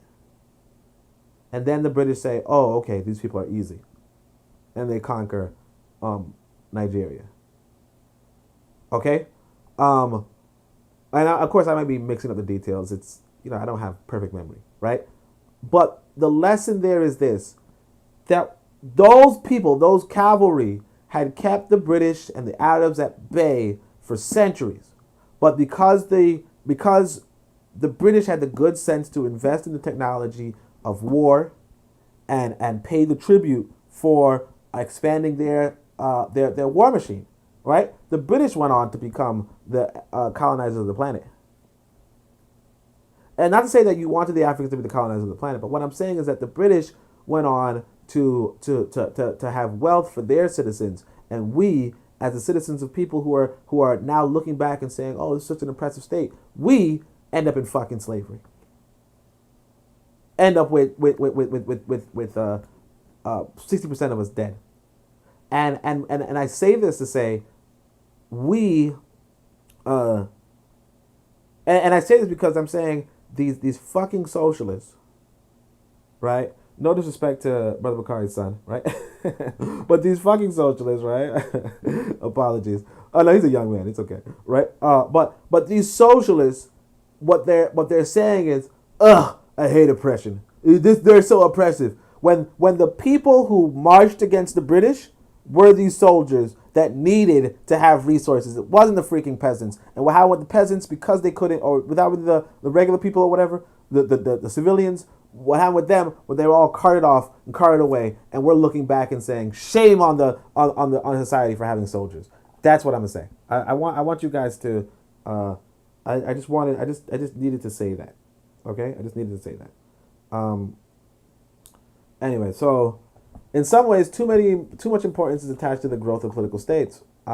It was in Europe that the nation states reached an advanced stage, and Europeans tended to use the presence or absence of well-organized polities as a measure of civilization. That is not entirely justified, because in Africa there were small political units which had relatively advanced material and non-material cultures. For instance, neither the Igbo people of Nigeria nor the Kikuyu of Kenya ever produced large centralized governments in their traditional setting, but both had sophisticated systems of political rule based on clans, and in the case of Igbo, on religious oracles and secret societies.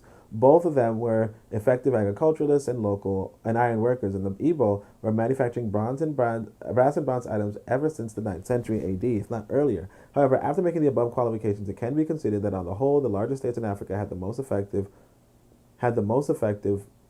no political structures, and greater capacity. I don't know what he means by no, but let's see. On the whole, the larger states in Africa had the most effective political structures and greater capacity of producing food, clothing, minerals, and other material artifacts.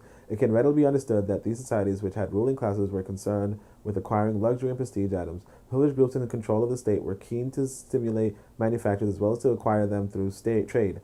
They were the ones that mobilized labor to produce a great surplus above subsistence needs, and the process they encouraged specialization and the division of labor. So, again, like he's saying, hey, look, we have to concede that the ruling class, the upper class, the leadership does make the state better. Okay, does improve the state, does improve the general well being of the people. And this is a socialist.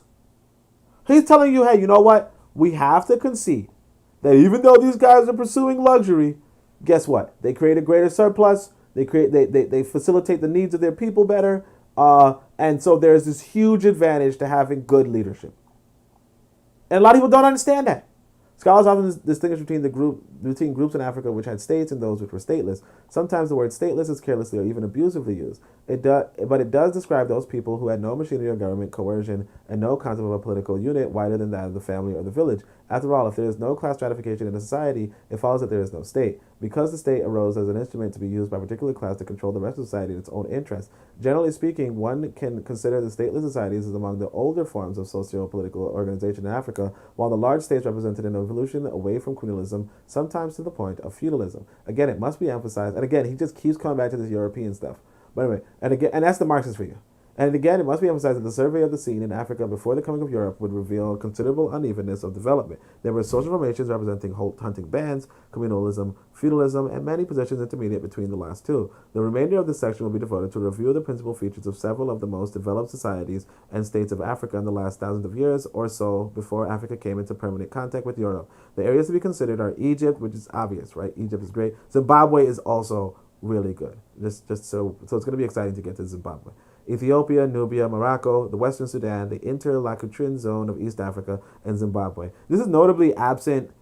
Oh no, so Western Sudan, I think he means that might be West Africa, right? But that's the Ghana, Mali, Shanghai. So anyway, each shows an example of what development meant in early Africa and what was the direction of social movement. To a greater or lesser extent, each was also a leading force on the continent in the sense of carrying neighbors along the same path, either by absorbing them or influencing them more indirectly. So it is logical to start with Egypt as the oldest culture in Africa, which rose to eminence. So sometimes people are going to ask you, hey, why do you look at Egypt, right? You're just blah, blah, blah. And he's going to basically tell you, hey, you know what? Now, I don't necessarily believe that they're the oldest culture to rise to eminence, but like you could make a case for them being a really ancient culture that rose to eminence, right? So it is logical to start with Egypt as the oldest culture in Africa, which rose to eminence. The glories of Egypt under the pharaohs are well known and do not need recounting. At one time, it used to be said or assumed that ancient Egypt was not African, a curious view which is no longer seriously propounded. However, for the present purposes, it is more relevant to refer to Egypt under Arab and Turkish rule from the 7th century onwards. During the latter period, the ruling class was foreign, and that meant that Egypt's internal development was tied up with other countries, notably Arabia and Turkey.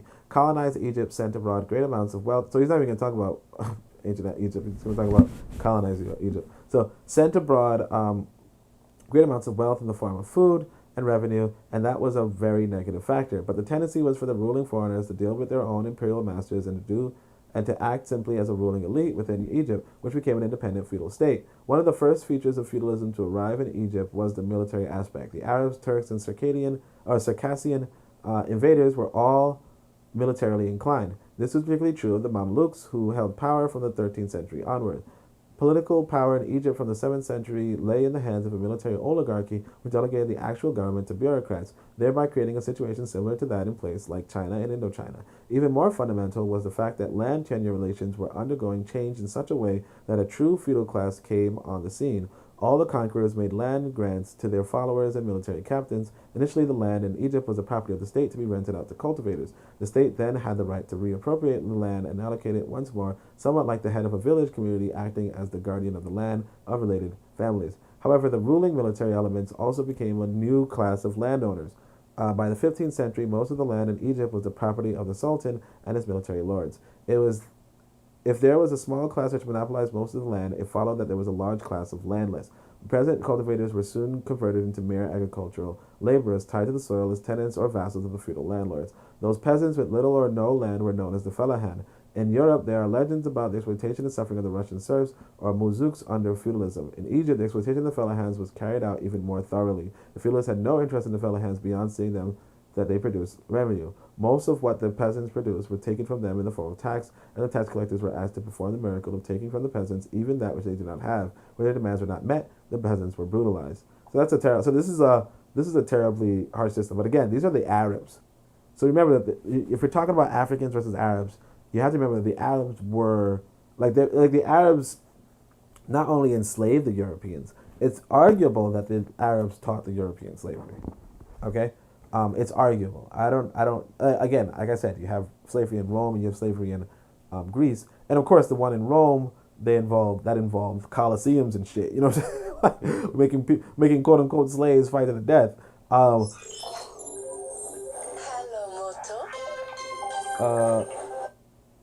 Anyway, but notwithstanding that, what I'm saying is that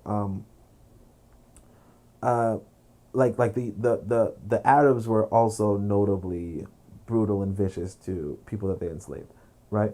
So the antagonistic nature of the contradiction between the feudal warrior landlord and the fellahin was revealed by a number of peasant revolts. Let me turn off this ringer actually. By a number of peasant revolts. Let's see, go to channel. Alright. Were notable by a number of peasant revolts. The antagonist nature of the work in Africa before the 15th century. Shit, that's me. This stupid phone is just like tripping. Alright. So the antagonistic nature of the contradiction between the feudal warrior landlords and the fellahin was revealed by a number of peasant revolts, notably in the early part of the 8th century. In no continent was feudalism an epic of romance for the laboring class, but the elements of development were seen in the technology and the increase in productive capacity. Under the patronage of the Fatimid dynasty, 979 AD to 1770, AD, science flourished. So this is a weird transcription. They have tons of errors. Science flourished and industry reached a new level of Egypt. Windmills and water wheels were introduced from Persia in the 10th century. New industries were introduced: paper making, sugar refining, porcelain, and the distillation of gasoline. The older industries of textiles, leather, and metal were improved upon. The succeeding dynasties, the Ayyubids and the Mamluks, also achieved a great deal, especially in the building of canals, dams, bridges, and aqueducts, and in stimulating commerce with Europe. It was able to teach Europe many things and was flexible enough to receive new techniques in return. So, again, this is actually an Arab Egypt, so I don't know why he's actually talking about it. But anyway, so although feudalism was based on the land, it usually developed towns at the expense of the countryside. The high point of Egyptian feudal culture was associated with the towns. The Fatimids founded the city of Cairo, which became one of the most famous and most cultured in the world, seat to the legendary Arabian Nights. At the same time, they established the Azhar University, which exists today as one of the oldest in the world. The feudalists and the rich merchants were the ones who benefited most, but the craftsmen and other city dwellers of Cairo, Alexandria, etc., were able to participate to some extent in the leisured lives of the towns, right?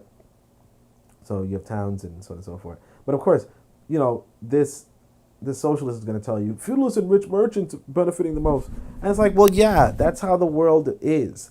Like I just told you guys, if I open up a restaurant, I'm going to benefit a whole bunch because I opened up a damn restaurant. You know what I mean? Anyway, Ethiopia too, at the start of the history as a great power, was ruled over by foreigners. The kingdom of Axum was one of the most important nuclei around which feudal Ethiopia eventually emerged, and Axum was founded near the Red Sea coast by a dynasty of Sabian origin from the other side of the Red Sea. But the kings of Axum were never agents of foreign power, and they became completely Africanized. So, unfortunately, you see, he says Sabian origin, and he's like the other side of the Red Sea. So what he's saying is that essentially these might have been foreigners, i.e. Arabs. So I don't know if that's true, but that's what he's saying, right? I don't know. Actually, I don't know what the Sabian are. So the Sabian could be African people, but him saying on the other side of the Red Sea, like again, they could be African people on the other side of the Red Sea. But when he then says they're completely Africanized, it might be that he's saying that they are they are not. You know what I mean? Now, but what year he's talking about, I'm not sure. But he says the founding of Axum goes back to the 1st century AD, and there you go. And its ruling class was Christianized within a few centuries. After that, moved inland and participated in the development of the Christian feudal Ethiopian state. The Ethiopian Tigerian and Emeric ruling class was a proud one, tracing its descent to Solomon. As a state which incorporated several other smaller states and kingdoms, it was an empire in the same sense as feudal Austria or Prussia. The emperor of Ethiopia was addressed as conquering lion of the tribe of Judah, elect of God, emperor of Ethiopia, king of kings. In practice, however, the Solomonic line was not unbroken. Most of the consolidation of the inland Ethiopian plateau was carried out in the 12th century by an intruding dynasty. See what I say? Intruding dynasty, the Zagwe, who made claims to descend from Moses. The Zagwe kings distinguished themselves by building several churches cut out of solid rock. The architectural achievement attests to the level of skill reached by Ethiopians as well as the capacity of the state to mobilize labor on a huge scale. Such tasks could not have been achieved by voluntary family labor, but only through the labor of an exploited class. Again, he goes to exploitation. A great deal is known for the superstructure of the Ethiopian Empire, especially as Christianity is literature history. History was written to glorify the kings and the nobility, especially under the restored Solomonic dynasty, which replaced the Zagwe in 1270. Fine illuminated books and manuscripts became a prominent element of Aramaic culture. Equally fine garments and jewelry were produced for the ruling class and the church. The top ecclesiastics were part of the nobility, and the institution of the monastery grew to great proportions in Ethiopia. The association of organized religion with the state was implicit in communal societies, where the distinction between politics, economics, religion, medicine, etc., were scarcely drawn. Under feudalism everywhere, church and state were in close alliance. The Buddhists were preeminent in feudal Vietnam. Sorry, I started thinking about how my time in Ethiopia, and so the association. I'm like, yeah, Ethiopia is a interesting country. I started thinking of all right. So let's see. The association of organized religion with the state was implicit in communal societies, where the distinction between politics, economics, religion, etc., were scarcely drawn. Under feudalism everywhere, church and state were in close alliance. The Buddhists were preeminent in feudal Vietnam, Burma, Japan, and to a lesser extent in China. In India, a limited Buddhist influence was overwhelmed by that of the Hindus and Muslims, and of course in feudal Europe it was the Catholic Church which played the role, paralleled by the Orthodox Church in Ethiopia. So basically saying Ethiopia was very religious, but you got to remember too, the whole world was very religious. Right? The whole world. Vietnam had the Buddhists. India had the Hindus and the Muslims. Europe had the Catholic Church, and Ethiopia had the Orthodox Church, right? So the wealth of Ethiopia rested on an agricultural base. The fertile upland supported cereal growing, and there were considerable livestock raising, including the rearing of horses. Craft skills were encouraged in a number of spheres, and foreign craftsmen were encouraged. For instance, early in the 15th century, Turkish artisans settled in the country and made coats of mail and weapons for the Ethiopian army. Coptics from Egypt were also introduced to help run the financial administration. No one denies that the word feudal can be applied to Ethiopia in those centuries, because there existed a clear-cut class contradiction between the landlords and the peasants. Those relations grew out of communalism that had characterized Ethiopia much earlier, like other parts of Africa. Feudal Ethiopia included lands that were communally owned by village and ethnic communities, as well as lands belonging directly to the crown. But in addition, large territories were conferred by the conquering Amharic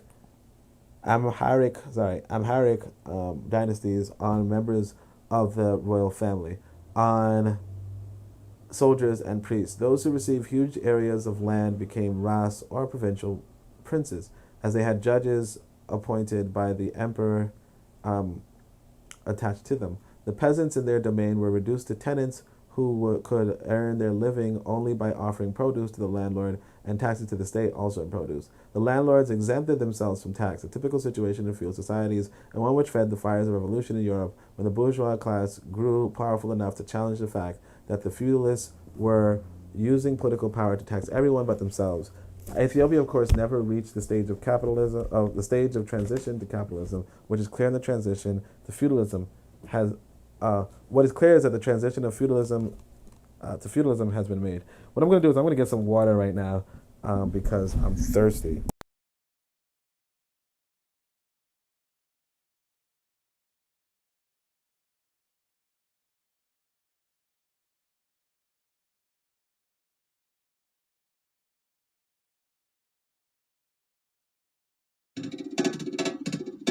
Hello there, dear listener.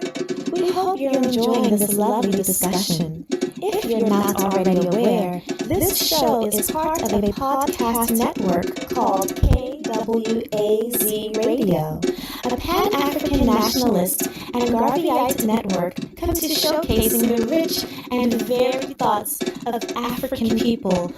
We have an exciting lineup of shows that we think you'll enjoy, including The Bitter Medicine Podcast. I think black people require too much buy-in. Like, we constantly have to sell black people on things that are beneficial to black people. The Pro-Black Perspective Podcast. I'm fearful that our people are not really studying how to get ahead, and we're kind of, continually staying behind. The Harsh Reality Podcast. It doesn't matter. I think people are so dumbed down, it wouldn't matter what you reveal to them. They still are in the matrix. They're in simulation. They're going to keep doing what they did their livings. So to me, it don't matter. The Learning Curve Podcast. Sexual access has never given you economic empowerment. The only person who has ever been economically empowered by a sexual relationship is the wasp and his woman. The Cathedral Cheek Show. When we start rising up to fight for our own, I guarantee you they'll stop doing what they're doing. I guarantee you they would have let their brother go. They was waiting to see what black folks don't do. Brother Bakari Podcast. Black people love to claim folks that hate them, right? They're slave masters, and they are ashamed of who they really are. The Forecast Radio. Like, if you practice saying deity as like your enemy, and that God blesses your enemy more than you may want to reconsider who you praying to, And Tanzan, African Mind. Africans generally are welcoming of everyone. Sometimes, to my consternation, I think that they should be less, welcoming. If you love our podcast network, we would be grateful if you could rate and review us on Apple Podcasts. Follow us on social media, like and subscribe to our YouTube channel, and check out our website at www.kwazradio.com for more information. Thank you for tuning in. And now, back to the program.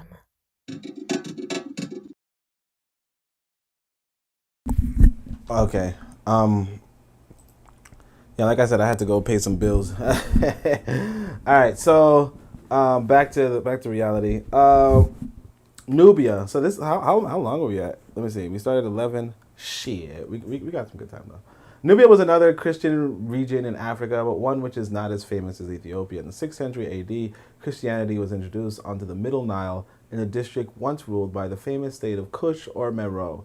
In the period before the birth of Christ, Kush was a rival to Egypt in splendor, and it ruled Egypt for a number of years. It declined in the 4th century AD, its decline in 4th century AD was completed by attacks from the then expanding Aksum.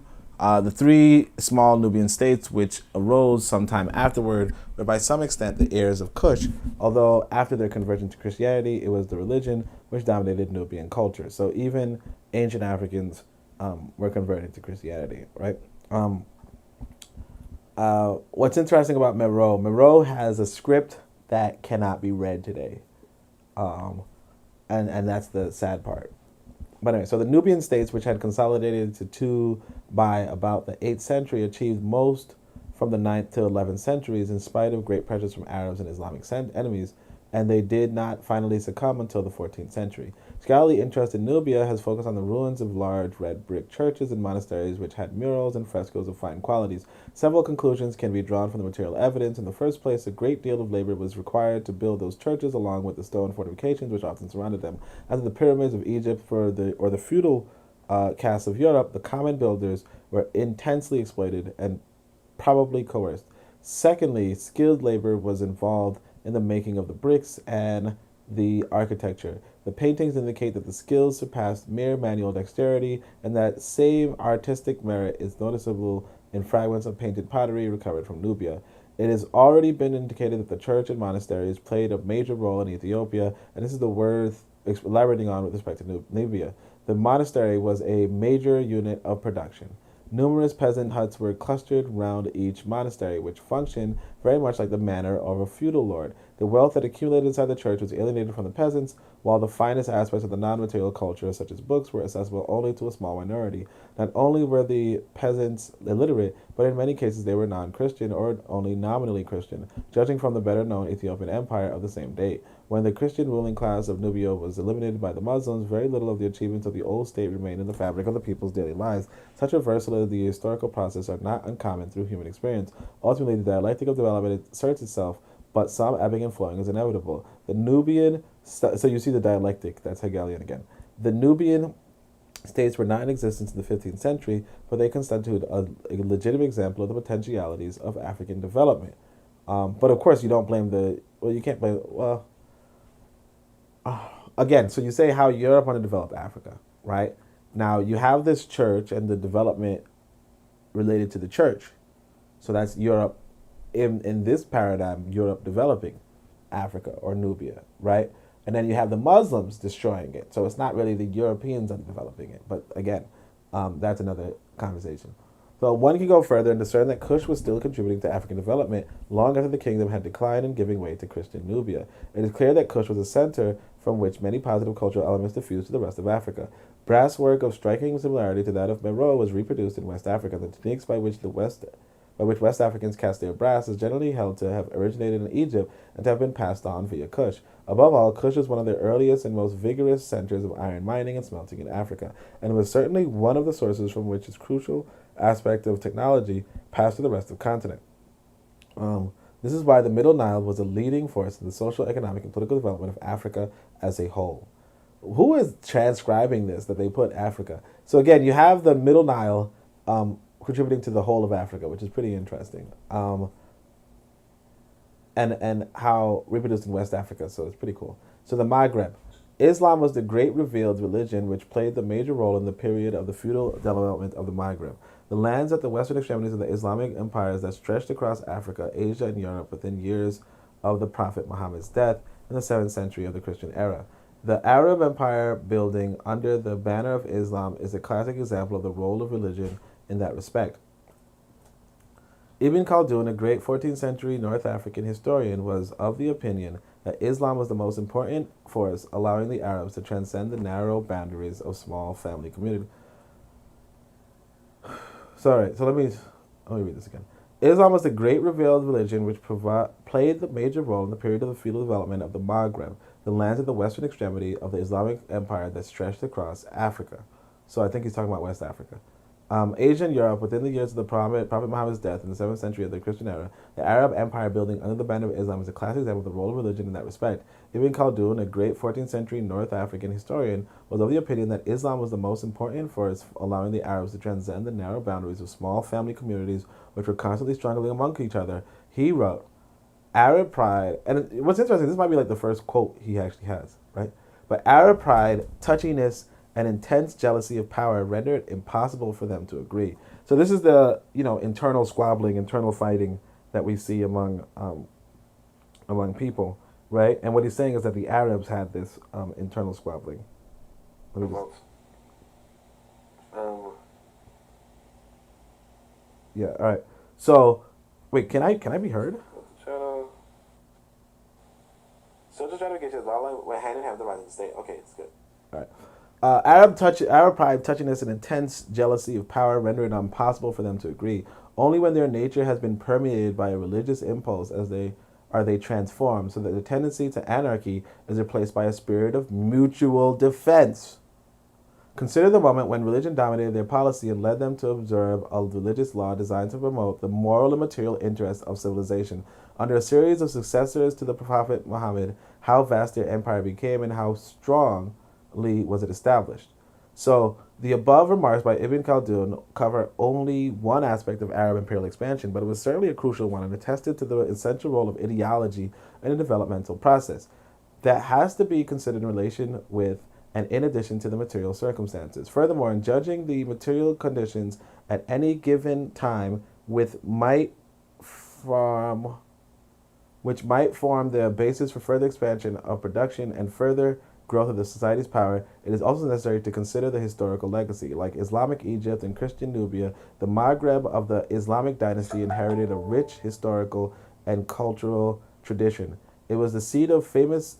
It was the seat of the famous society of Carthage, which flourished between 1200 BC and 2000 BC, and which was a blend of foreign influences from the Eastern Mediterranean with the Berber people of the Maghreb. The region had subsequently been an important section of the Roman and Byzantine empires, and before becoming Muslim, the Maghreb had actually distinguished itself as a center of nonconformist Christianity, which went under the name of Donatism. So, okay, this is not West Africa; it's just the western edges of the Muslim empire, right? So, the striking achievement of the Muslim Maghreb was spread over the naval. So it's probably North Africa. Naval, military, commercial, and cultural spheres. Navies controlled the Western Mediterranean, and its armies took over most of Portugal and Spain. So you have the Moors, right? When the Muslim advance into Europe was turned back in the year 732 AD, North African armies were already deep in France. In the 11th century, the armies of the Almoravid dynasty gathered strength from the deep within Senegal and Mauritania and launched themselves across the Strait of Gibraltar to reinforce Islam in Spain, which was being threatened by Christian kings. For over a century, the Almoravids' rule in North Africa and Iberia were characterized by commercial wealth and a resplendent literary and architectural record. After being rejected from Spain in the 1230s, the Maghreb Muslims, or Moors as they were called, continued to maintain a dynamic society on African soil. As one index of the standard of laws of life, it has been pointed out that public baths were common in the cities of Maghreb at a time when in Oxford the doctrines were still being propounded that the washing of body was a dangerous act. One of the most instructive aspects of the history of the Maghreb is that the interaction of social formations to produce the state. A major problem that had to be resolved was that of integrating the isolated Berber groups into larger political communities. There were also contradictions between sedentary groups and nomadic pastoral sectors of the population. The Berbers were mainly pastoralists organized in patriarchal clans and in groups of clans connected by a democratic council of all adult males. Grazing land was under communal ownership, and maintaining irrigation was also a collective responsibility for the agriculturalists. The cooperation within Kin's group contrasted with hostility between those who had no immediate blood ties, and it was only in the face of the Arab invaders that the Berbers united using a nonconformist Kharijite Islam as their ideology. The Kharijite revolt of 739 AD is considered as being nationalistic, in another sense a revolt of the exploited classes against the Arab military, bureaucratic, and theocratic elite who professed the orthodox Sunni Islam. That revolt of the Berber mass led the basis for Moroccan nationalism, and 3 centuries later, the Almoravid dynasty, the Almohad dynasty, 1147 to 1270, brought political unity to the whole of Maghreb as a product of the synthesis of Berber and Arab achievements in the sphere of state building. Unfortunately, the Maghreb nations did not last, and instead the region was bequeathed with the nuclei of 3 nation states: Morocco, Algeria, and Tunisia. Within each of these 3 areas, divisive tendencies were very strong in the 14th and 15th century. For instance, in Tunisia, the ruling Housevid dynasty was constantly involved in crushing local rebellions and defending the integrity of the state. It has been noted already that the political state in Africa and elsewhere was a consequence of the development of productive forces, but the state in turn also conditioned the rate at which the economy advanced, because the two were dialectically interrelated. Therefore, the failure of the Maghreb to build a nation-state and the difficulty of consolidating state power, even within the 3 divisions of Morocco, Algeria, and Tunisia, were factors holding back to the further development of the region. Moreover, political division weakened the Maghreb vis-a-vis foreign enemies, and Europe was soon to take advantage of these internal weaknesses by launching attacks from the year 1415 onwards. Now remember, these Maghrebs invaded Europe, but it's like Europe was soon to take advantage of their internal weaknesses. Well, yeah. Again, we have to understand, the thing that we don't get is that this world is a cruel world. Like, we are animals. Okay? We are animals. And because we're animals, we are at competition with one another.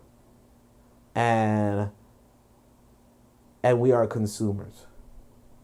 Okay, we are consumers. That's it. Like, we as humans don't produce anything, but other people.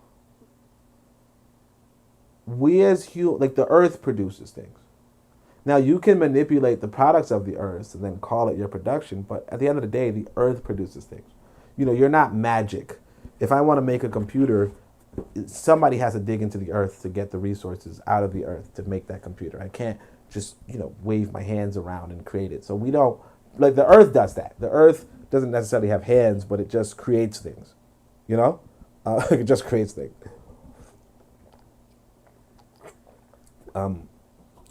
Yeah. Now, somebody could reason, oh, well, the earth creates from, like it has to consume first in order to create. Sure, whatever, Anyway, they right, like sure, whatever. Like I don't, like like if you're that kind of person, sure, whatever. Kofi says yeah, Kofi's singing some Lil Jon. Yeah. Anyway, so the experience of the Maghreb can be drawn upon to illustrate the lengthy nature of transition from the one mode of production to another, and the fact that two different ways of organizing society can coexist side by side over centuries. Therefore, the period under discussion, a great deal of the land in that part of Africa retained its communal ownership and family labor. Meanwhile, considerable socioeconomic stratification has taken place and antagonistic classes had emerged. At the very bottom of the... Why did I say that? Why did I do that? This is like something that, I don't know, I saw somewhere. At the very bottom of the ladder were the slaves or Haratin, who were most often black Africans from south of the Sahara. Then came the Akamem, or landless peasants who worked and proprietors' land, and gave the latter 4/5 of whatever were produced. Special mention should be made of the position of women, who are not a class by themselves, but who suffered from deprivation at the hands of their own menfolk and of the male-controlled ruling class. Therefore, the women in the Akame class were in a very depressed condition. At the top of the societies were the big landowners who wielded political power, along with other devotees of the Muslim religion. So again, you're looking at Islamic people. So if you're going to look at them, and like, you can't use this as a critique for African people, as much as this is what the Arabs as oppressors of women, sure, or the Europeans as oppressors of women. But again, we call them oppressive because we're looking at it from our own standpoint. But they're looking at it from the standpoint of, well, at least our people aren't enslaved. You know what I mean? Because, say what you will, this Arab man can just get your fucking wife. Like, you understand, this Arab man is able to neuter black people, then have harems of black women. So he's like, look, you might say that I'm oppressing my women, but you're not even protecting yours. At least I can say I'm protecting my women. At least he can say that. He could say, hey, look, you even look at my woman and I'm chopping your fucking hands off. And that's the big difference. So you're like, oh, you're oppressing her. She doesn't get the freedom. Shut the fuck up. Protect your fucking family. And I shouldn't be cursing because, I do want some children to listen. But, like, seriously. And if you're a kid, write me in YouTube. Be like, hey, man, you kind of curse too much, so I can't listen. And I might turn it out. Maybe. Anyway, so let's see. But I mean, so far, no kid has ever written me, so, it's whatever. So none of the African societies discussed so far can be said to have thrown up capitalist forms to the point where the accumulation of capital became the principal motive force. So far, can be said to have thrown up capitalist forms to the point where accumulation of capital became the principal motive force. So again, just talking capitalist, blah, blah, blah. However, they all had flourishing commercial societies, moneylenders, and strong handicraft industries, which were the features which ultimately gave birth to modern capitalism through evolution and revolution. The Maghreb merchants were quite wealthy. They gained from the energies of the cultivators, calumet, and shepherds. They indirectly or directly mobilized the labor in the mines of copper, lead, antimony, and iron. And they approached surpluses from the skills of the craftsmen, making textiles, carpets, leather, pottery, and articles of brass and iron. The merchants were a class of accumulators, and their dynamicism made itself felt not only in the Maghreb, but also in the Sahara and across the Sahara in Western Africa. In what way the development of the Maghrebs acted as a factor in the development of what was called... In that way, the development of the Maghreb acted as a factor in the development of what was called the Western Sudan. So I can't tell if he's talking about Sudan. Okay, so he's not talking about the Western Sudan. He's not talking about Western Africa. He's talking about Sudan. Okay, so Sudan is a country in... Well, actually, it could be. Yeah, he says Senegal and so forth. No, okay. Okay, so he's talking about West Africa. Yeah, this is West Africa. So to the Arabs, the whole of Africa south of the Sahara was belied as Sudan, the land of the blacks. The name survives today only in the Republic of Sudan on the Nile, but references to the Western Sudan in eastern early times concerned the zone presently occupied by Senegal, Mali, Upper Volta, and Niger, plus parts of Mauritania, Guinea, and Nigeria. The Western Sudanic empires of Ghana, Mali, and Songhai have become bywords in the struggle to illustrate the achievements of the African past. That is the area to which African nationalists and progressive whites point when they want to prove that Africans too are capable of political, administrative, and military greatness in the epoch before the white men. However, as people's demands at any given time change the kind of question to which historians are expected to provide answers. Today, the masses of Africa seek development and total emancipation. The issues that need resolution in regards to Western Sudanic history are those which illumine the principles underlying the impressive development of certain states in the heart of Africa. The origin of the Empire of Ghana go back to the 5th century AD, but it reached its peak between the 9th and 11th century. Mali had its time in the 13th and 14th century, and Songhai in the 2 subsequent centuries. None of the three were exactly in the same location, and the ethnic origin of the three ruling classes were different, but they should be regarded as successor states, following essentially the same line of evolution and growth. They had been called trading states so often that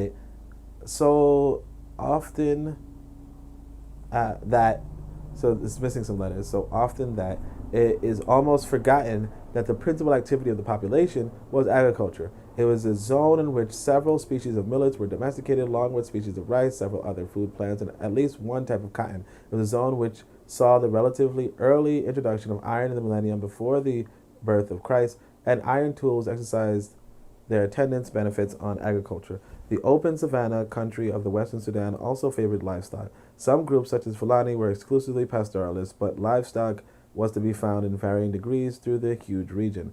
Cattle were the most significant domesticated animals, followed by goats.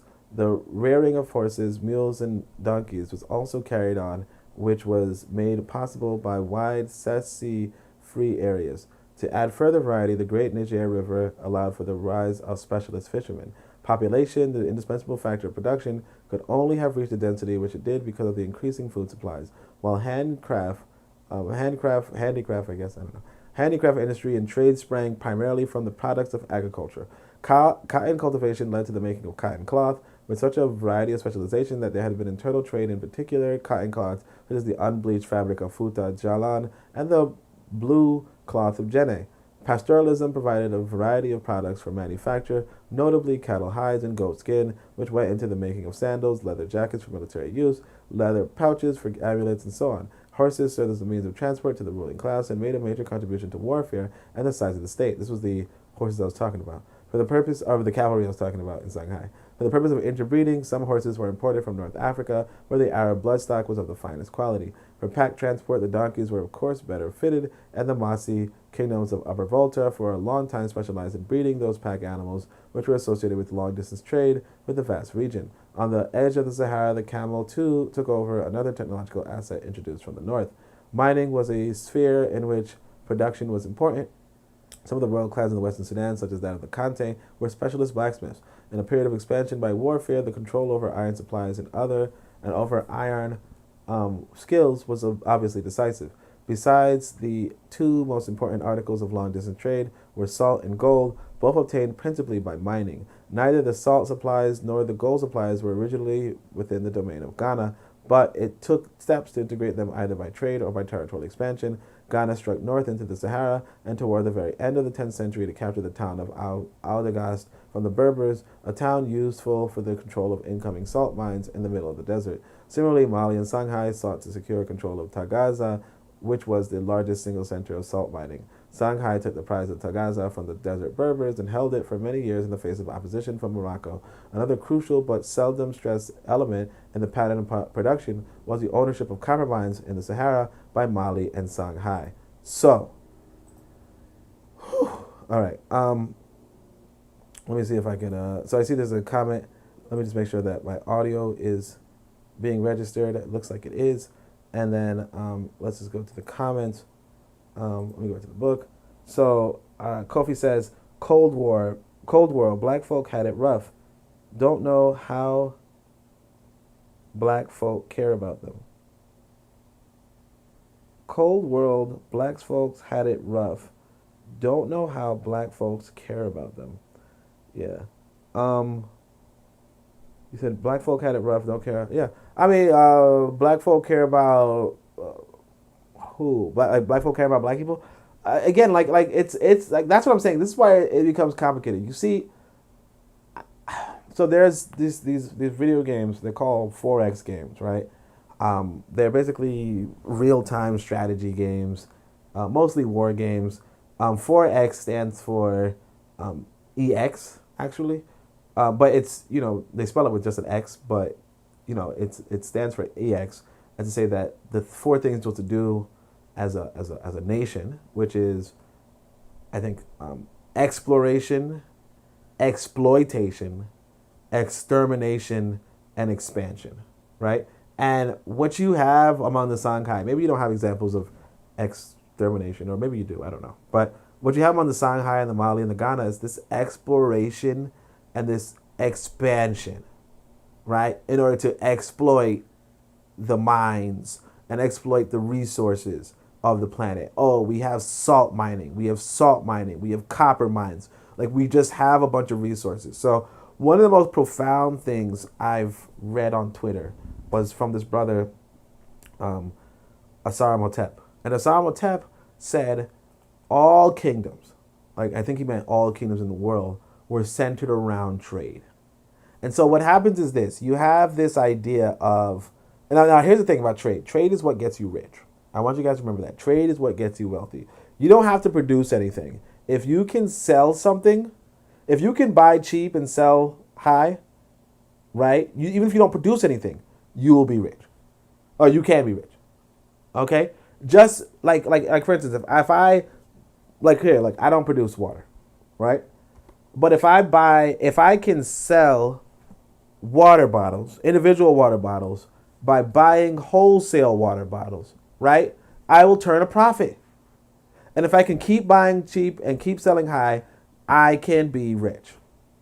Not producing anything of my own, just simply trading.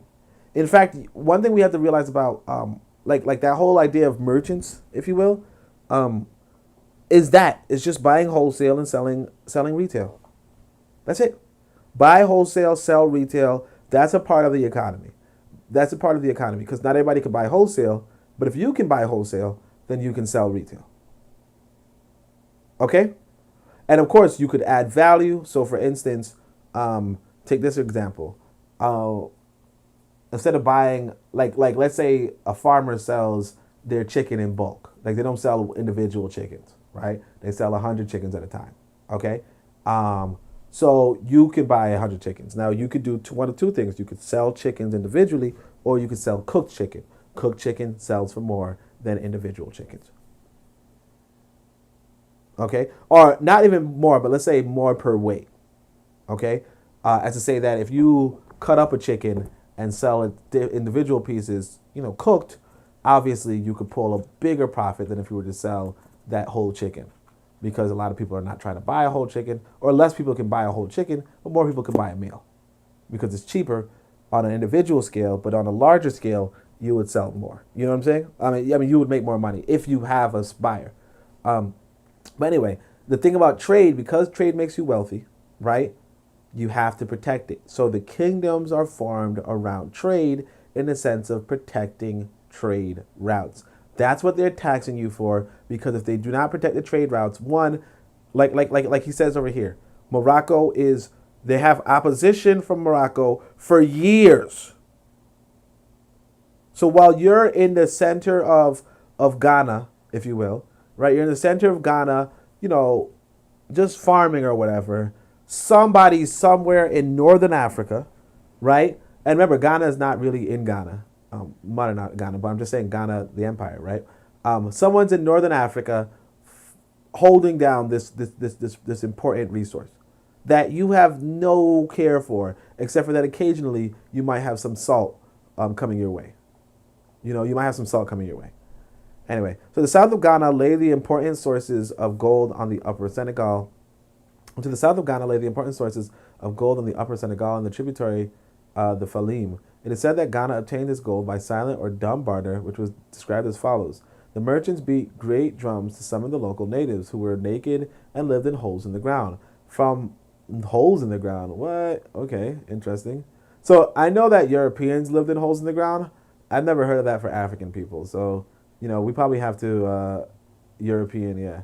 So we'll have to see what that's about. But anyway, so the merchants beat drums, great drums, to summon the local natives who were naked and lived in holes in the ground. From these holes, which were doubtless the pits from which they dug the gold, oh, okay, these were miners.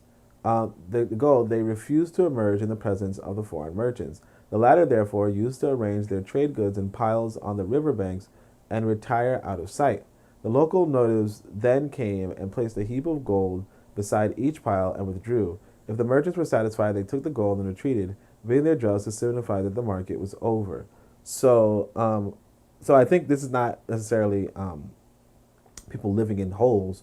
These are the miners, and it looks like the miners just kind of, just had a weird trading system. But of course, how true this is, who knows? But it's not like the Europeans were living in fucking holes. These are not people living in holes. These are just miners, at work, who don't like talk. They just, they just trade. You know what I mean? They're not, oh, well, you want this, you want that. It's just, hey, look, what do you have? Okay, here's how much gold I'll give. If you want it, if you don't want it, whatever.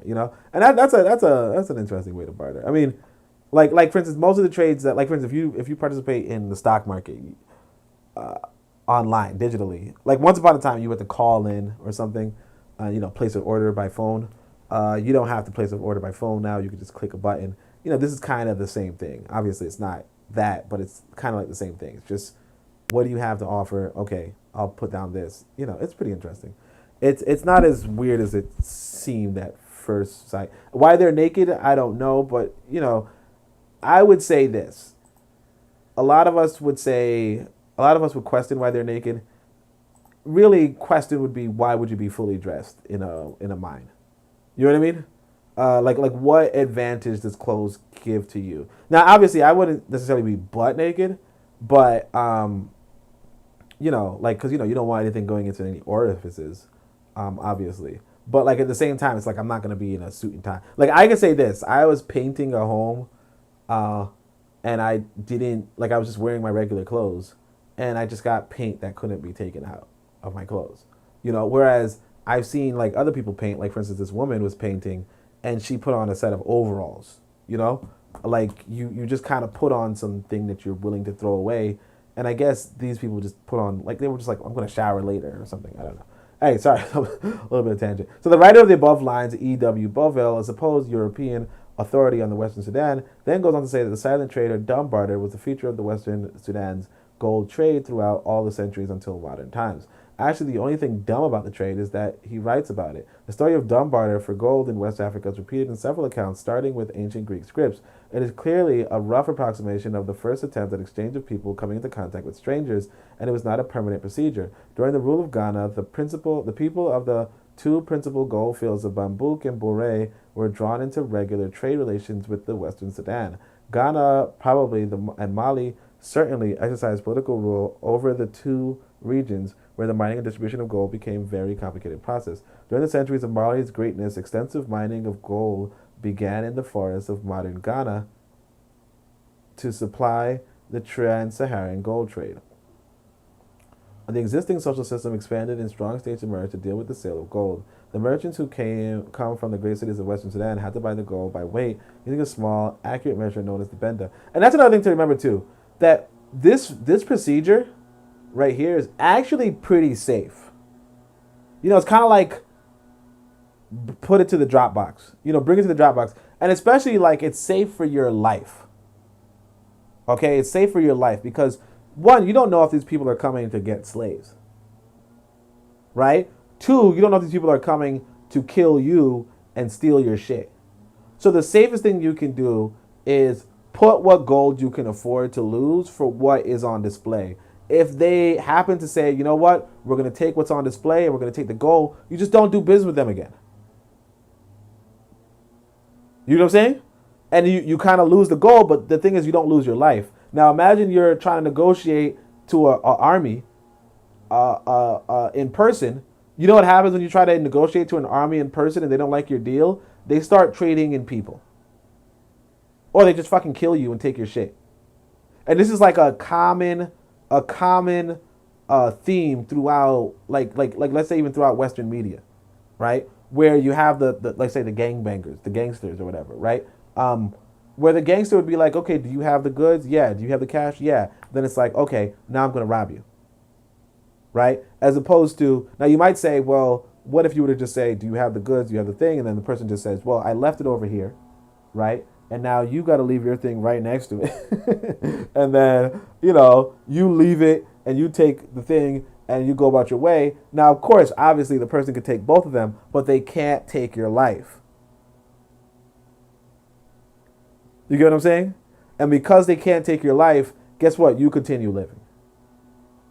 And then you could just trade with somebody else. But if you die, then you're dead, and you don't get anything. In those trades where the two of them shoot each other, and one of them the only person war doesn't determine who's right, war determines who's left. The only person who wins is who's left.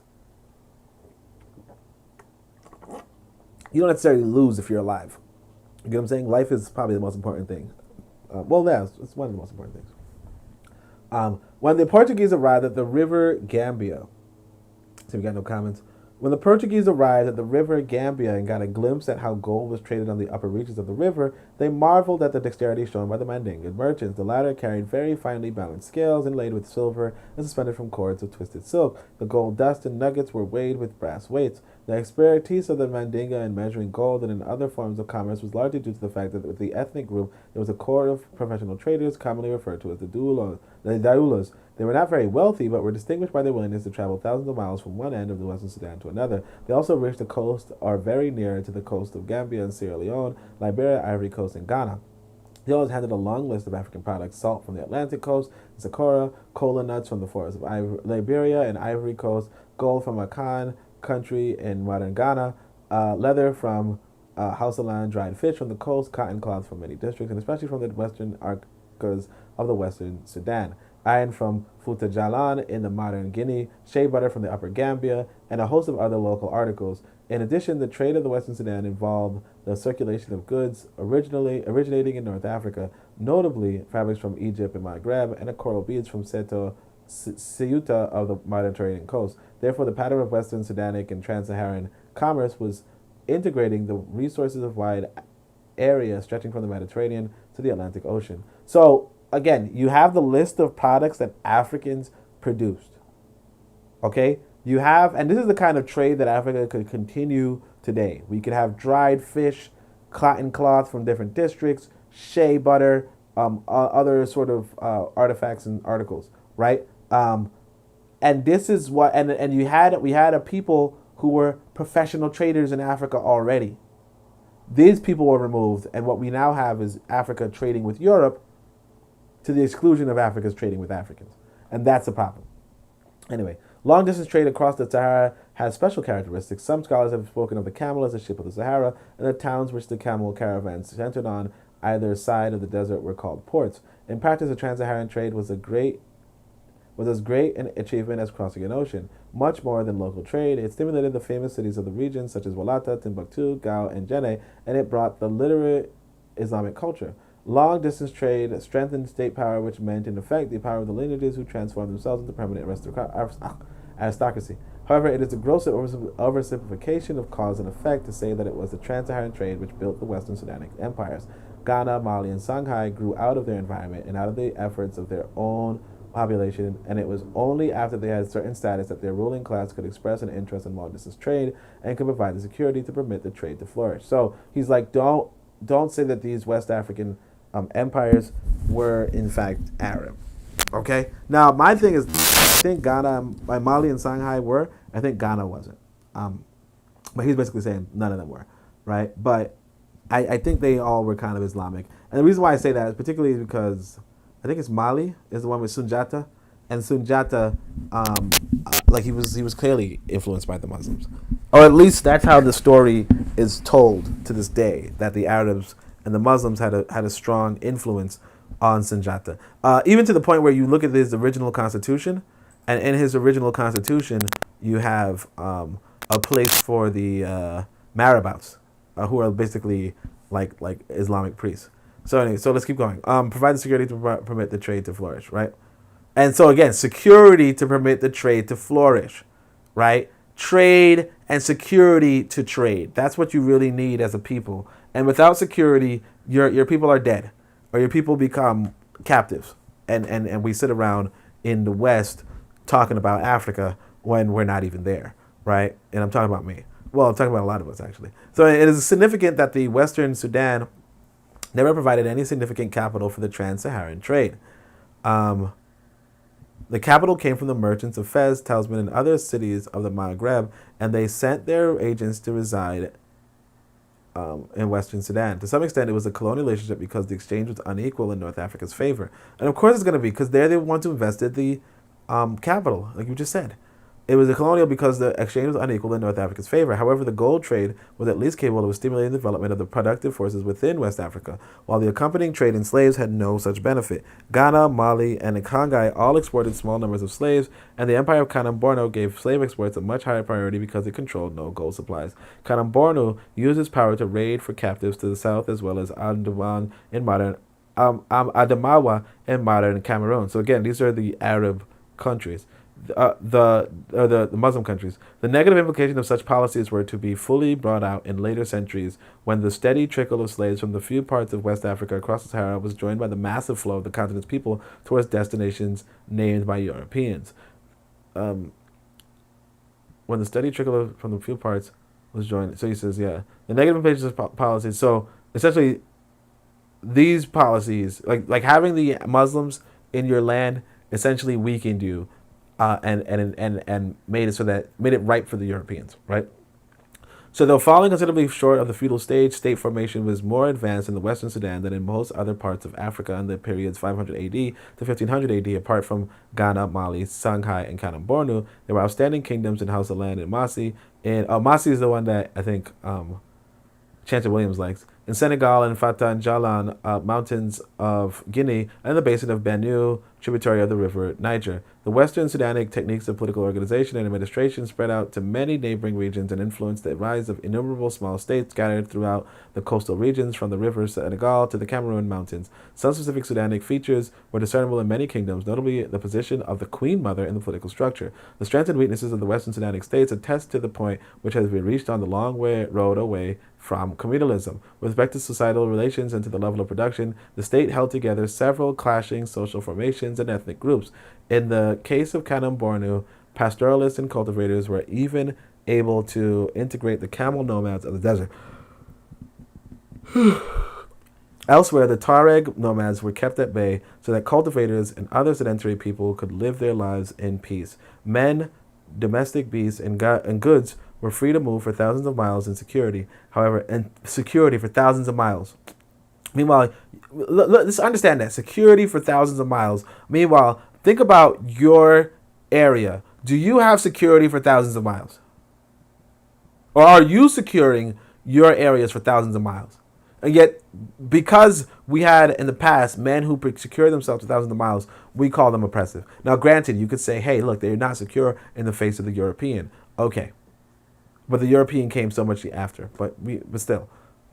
However, the state has not yet broken down the barriers between different social formations. The state exists as an institution which collected tribute from the various communities and restrained them from clashing. In periods of weakness, the superstructure of the state almost disappeared and left free scope for divisive political and social tendencies. Each successive great state was a further experiment to deal with the problems of unity, sometimes on a conscious level and more often as an unconscious byproduct of the struggle for survival. So he's like, look, the state is a superstructure that prevents people from killing themselves. Now, I'm not saying that people are necessarily divisive and so on and so forth, but you have to understand that people of different economies are going to clash. They're going to clash eventually. So under feudalism, the ruling class in the I shouldn't say that, but still. Under feudalism, the ruling class in the state for the first time tore away the social institutions which prevented the first embryo states from exercising direct action on each subject. Under feudalism, the ruling class in the state for the first time tore away the social institutions which prevented the first embryo states from exercising direct action on each subject. That is to say, feudalism brought about a series of direct obligatory ties between the landed rulers and the landless subjects. In the Western Sudan, the clear-cut class division has not come into existence. By the time of Mali's preeminence in the 13th and 14th centuries, a small amount of local slavery had come into existence. By the end of the 15th century, there are both chattel slaves and domestic slaves comparable to feudal serfs. For instance, in Senegal, the Portuguese traders found that there were elements in the population who worked most days for their masters and a few days per month for themselves, a budding feudalist tendency. Nevertheless, most of the population still had ample access to land through their kin, and in political terms that means that the authority of the ruling class was exercised over heads of families and clans rather than over each subject. Although communal egalitarianism was on its way out, communal relations still persisted and had by the 15th century become a brake on the development of Western Sudan. Such surplus as was being produced by the society over and above subsistence needs came out of a tribute from the collective communities rather than directly from the producer to the exploiting class. This gave an incentive for maintaining the older social structures, although they were incapable of increasing labor mobilization and specialization to a much greater degree. It was unlikely that there would be a violent social revolution because classes were not yet formed to spearhead a revolution. Under those circumstances, major advances in technology were required to spark off future change. The degree of economic integration had to be enhanced by greater productivity in various areas, allowing for more trade, more specialization in the division of labor, and the possibility of surplus accumulation. But wheeled vehicles and the plow stopped in North Africa, and so too did large-scale irrigation. Indeed, through the critical absence of large-scale irrigation, the productive base in the western Ulan actually decreased, for the Sahara was advancing. Ghana had stood on fertile agricultural land, but both Mali and Shanghai had their centers further south because the former northern terrain of Ghana was claimed by the Sahara through desiccation. Techniques necessary for the control of the hostile environment and for the increase of agricultural and manufacturing capacity had either to evolve locally or be brought in from outside. In the next phase of African history, after the coming of white men, both of these alternatives were virtually ruled out in West Africa. Yeah, so this was a little bit condensed, but I do like how much time he spent on Western Africa. Like, this was a valuable chapter, I would say. I think there's some of him, some of his imposition of his socialist beliefs, but this was a valuable chapter, and it's good to explore history. Now, I don't know what interlacustrine, but he's probably going to explain that. So the interlacustrine zone. So the high level of social evolution in the Western Sudan has been the cause of lengthy debates as to whether the region had achieved feudalism of the European variety, or whether it should be classed together with the great Asian empires, or whether it created a new and unique category of its own. And again, that's not a real debate. This is just, like, the problem is that you, no disrespect to this brother, but it's like you just want to be the European conversation.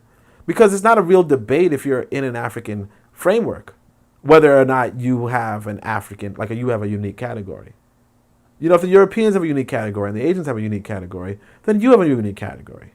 But anyway, on the eastern side of the continent, development in the same period was definitely slower. For one thing, the people of East Africa acquired iron tools at a much later date than their brothers in the north and west, and secondly, the range of their technology and skill was narrower. However, by the 14th century, state formation was well underway, and the principle of development revealed in the process are worth considering. An area of special interest is that of the Great Lakes of Africa, and particularly the zone around the Great Lake, the group of lakes which the British thought fit to rename in honor of various members of British ruling family: Victoria, Albert, Edward, George. In that interlacustrine zone, several famous states eventually emerged, one of the earliest and largest being that of Banyoro Kitara. This doesn't even sound familiar, honestly. But Banyoro Kitara comprised in whole or in part the regions which today are called Bonyoro, Ankole, Toro, Karagwe, and Buganda, all of which fall in Uganda, except Karagwe, which is in Tanzania. Okay, cool. Historical tradition has been orally preserved by these various people who at one time fell within the boundaries of Bunyoro Kitara, and the traditions concentrate on the ruling dynasty, which is known as the Bachezwi. The Bachezwi was supposed an immigrant pastoralist group. They introduced long-horned humped cattle, which later became the major species in the interlacustrine zone. Possession of these cattle undoubtedly aided them to become a ruling aristocracy in the 14th and 15th century. They became a social stratum above the clans which previously existed and which had narrower territorial bases. The period of Bachwezi preeminence is also associated with iron working, the manufacture of bark cloth, the technique of sinking well shafts through rocks, and most strikingly of all, the construction of extensive earthwork systems, used apparently both for defense and for enclosing large herds of cattle. The largest of the earthwork was at Bigo, which ditches extending over 6.5 miles. The division of labor between pastoralists and cultivators and the nature of their contracts intensified the process of caste formation and class stratification in the interlacustrian area. The pastoralist Bahima had imposed their rule over the cultivators of Bairu. So cultivators are agriculturalists, right? Social classes grew out of a situation of changing labor relations. The earthwork of Begu and elsewhere were not built by voluntary family labor, and some form of coercion must also have been used to get the cultivators to produce a surplus for their new lords. So again, there's some coercion. Now, granted, it's okay to show evidence of coercion. It's not okay to just say, well, this is just suppose that coercion happened. You know? But again, you also have to get the context of the coercion, as to say, hey, these are used for defense. Like, the thing about these people is that they're not really prioritizing, like the socialists do not prioritize defense, even in the face of the reality that a defenseless people can become enslaved. Anyway, so the earthworks of Bigo and elsewhere are not built by voluntary family labor in some form of coercion. And like, what's voluntary family labor even mean? Like, what does that even mean? If I tell my son, hey, go get me some water, is that voluntary family labor? Or I tell my son, hey, work this farm. Is that voluntary family labor, or is that my son, like, being quote unquote coerced into working for me? Because if he doesn't work for me, I'm gonna like slap him, right? How, like, what is voluntary family labor? Like, what is this? Like, anyway. I'm not saying I would slap my son. I'm just saying that, like, come on.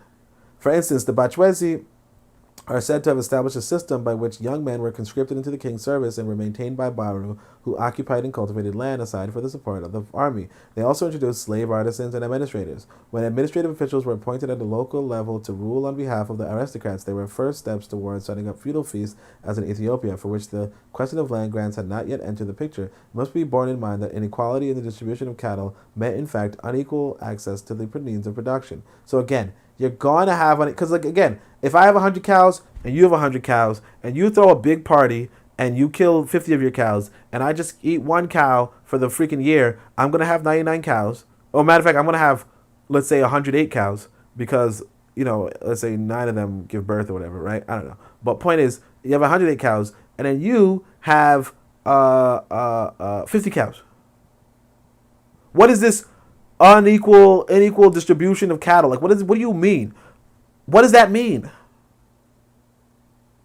Like, what does that mean? And cattle are freaking animals. It's like saying the unequal distribution of children. If I have more children, I'm going to have more children. Now, if I have more children, I might have more grandchildren. What is this unequal distribution of children? Like, cattle are real animals, real beings. I would say equal to humans. Okay? But, most people won't say that. But still, they're real beings equal to humans. What do you mean unequal distribution of cattle? You either have cattle or you don't. Like, for instance, I don't have any freaking cattle. So is the world unjust and cruel because I don't have any cattle? Why should I have cattle? Anyway, this is like these guys just say shit. It's unequal distribution of cattle. Who's distributing the cattle? The cattle are freaking animals. You either capture them and you keep them. And you eat them. And you cut them up. Now, you could say, hey, you know what? Some people do not keep cattle for themselves. Yeah, like the freaking Native Americans. They might just hunt buffalo out in the wilderness. But even so, if you were, but that's just the Native Americans, really. But if you're a pastoralist, you might say, hey, you know what? Instead of leaving these cows to, be hunted in the wilderness, we're going to just have them for ourselves. And I'm going to have this many for me because I can manage it. And then someone else is like, well, I'm going to have the same amount. Okay, good for you. And then you eat all of them. Or they all die, or you can't maintain them. They all starve. That's on you. It's not on me. unequal distribution of cattle. Anyway, much uncertainty surrounds the precise identification of the Bachwezi. It is possible that they were not immigrants. Nevertheless, it is generally held that they were light-complexioned pastoralists coming from the north. Oh my gosh. So you got light-skinned people in Africa. So I wonder who these Bachwezi are. I kind of want to look it up now real quickly. Just for myself, though. I'm not going to... unless it's, like, interesting. But I never heard of... But, like, also, like, what does light... Yeah, exactly. I was going to say, what does light skin mean? And it's like, the first image I get is this. Well, the first one I got was a dark skinned brother. This one's kind of, not really too light, actually. Yeah, so like, what is light skin? But again, we don't know if these are the same Bachwezi. But it is what it is. I guess I could show you guys. Let me see if I could find the, let me see if it's automatically linked. Nope, it's not automatically linked. That's why I was, the thing about this, this computer is that, yeah. But you see, like, this guy is not light skinned. This guy might be, but you don't know because, like, the lighting is such that, you know, anybody would be light from that kind of lighting. Well, not anybody, but, you know, it's not like you can't tell. These people look like they're dark skinned. Like, this might be considered light skinned, but again, that's not light skinned. You know what I mean? Like it's not something that somebody from the Caribbean should say is light skinned. You get what I'm saying? Like, I could see how she's lighter than him, and that's a possibility, but like, it's also not light skinned. You get what I'm saying? But again, it might not be the same Bachwezi people. I wouldn't know. Like, I would have to look into it further. I was just kind of a little curious, so I jumped the gun. Anyway, so and if you guys know who the Bachwezi are, you can let me know. So as I say, much uncertainty surrounds the precise identification of the Bachwezi. It is possible they were not immigrants. Nevertheless, it is generally held that they were light-complexioned pastoralists coming from the north. That description of pastoralists coming from the north, that usually gives you the North Africans, the Arabs kind of thing.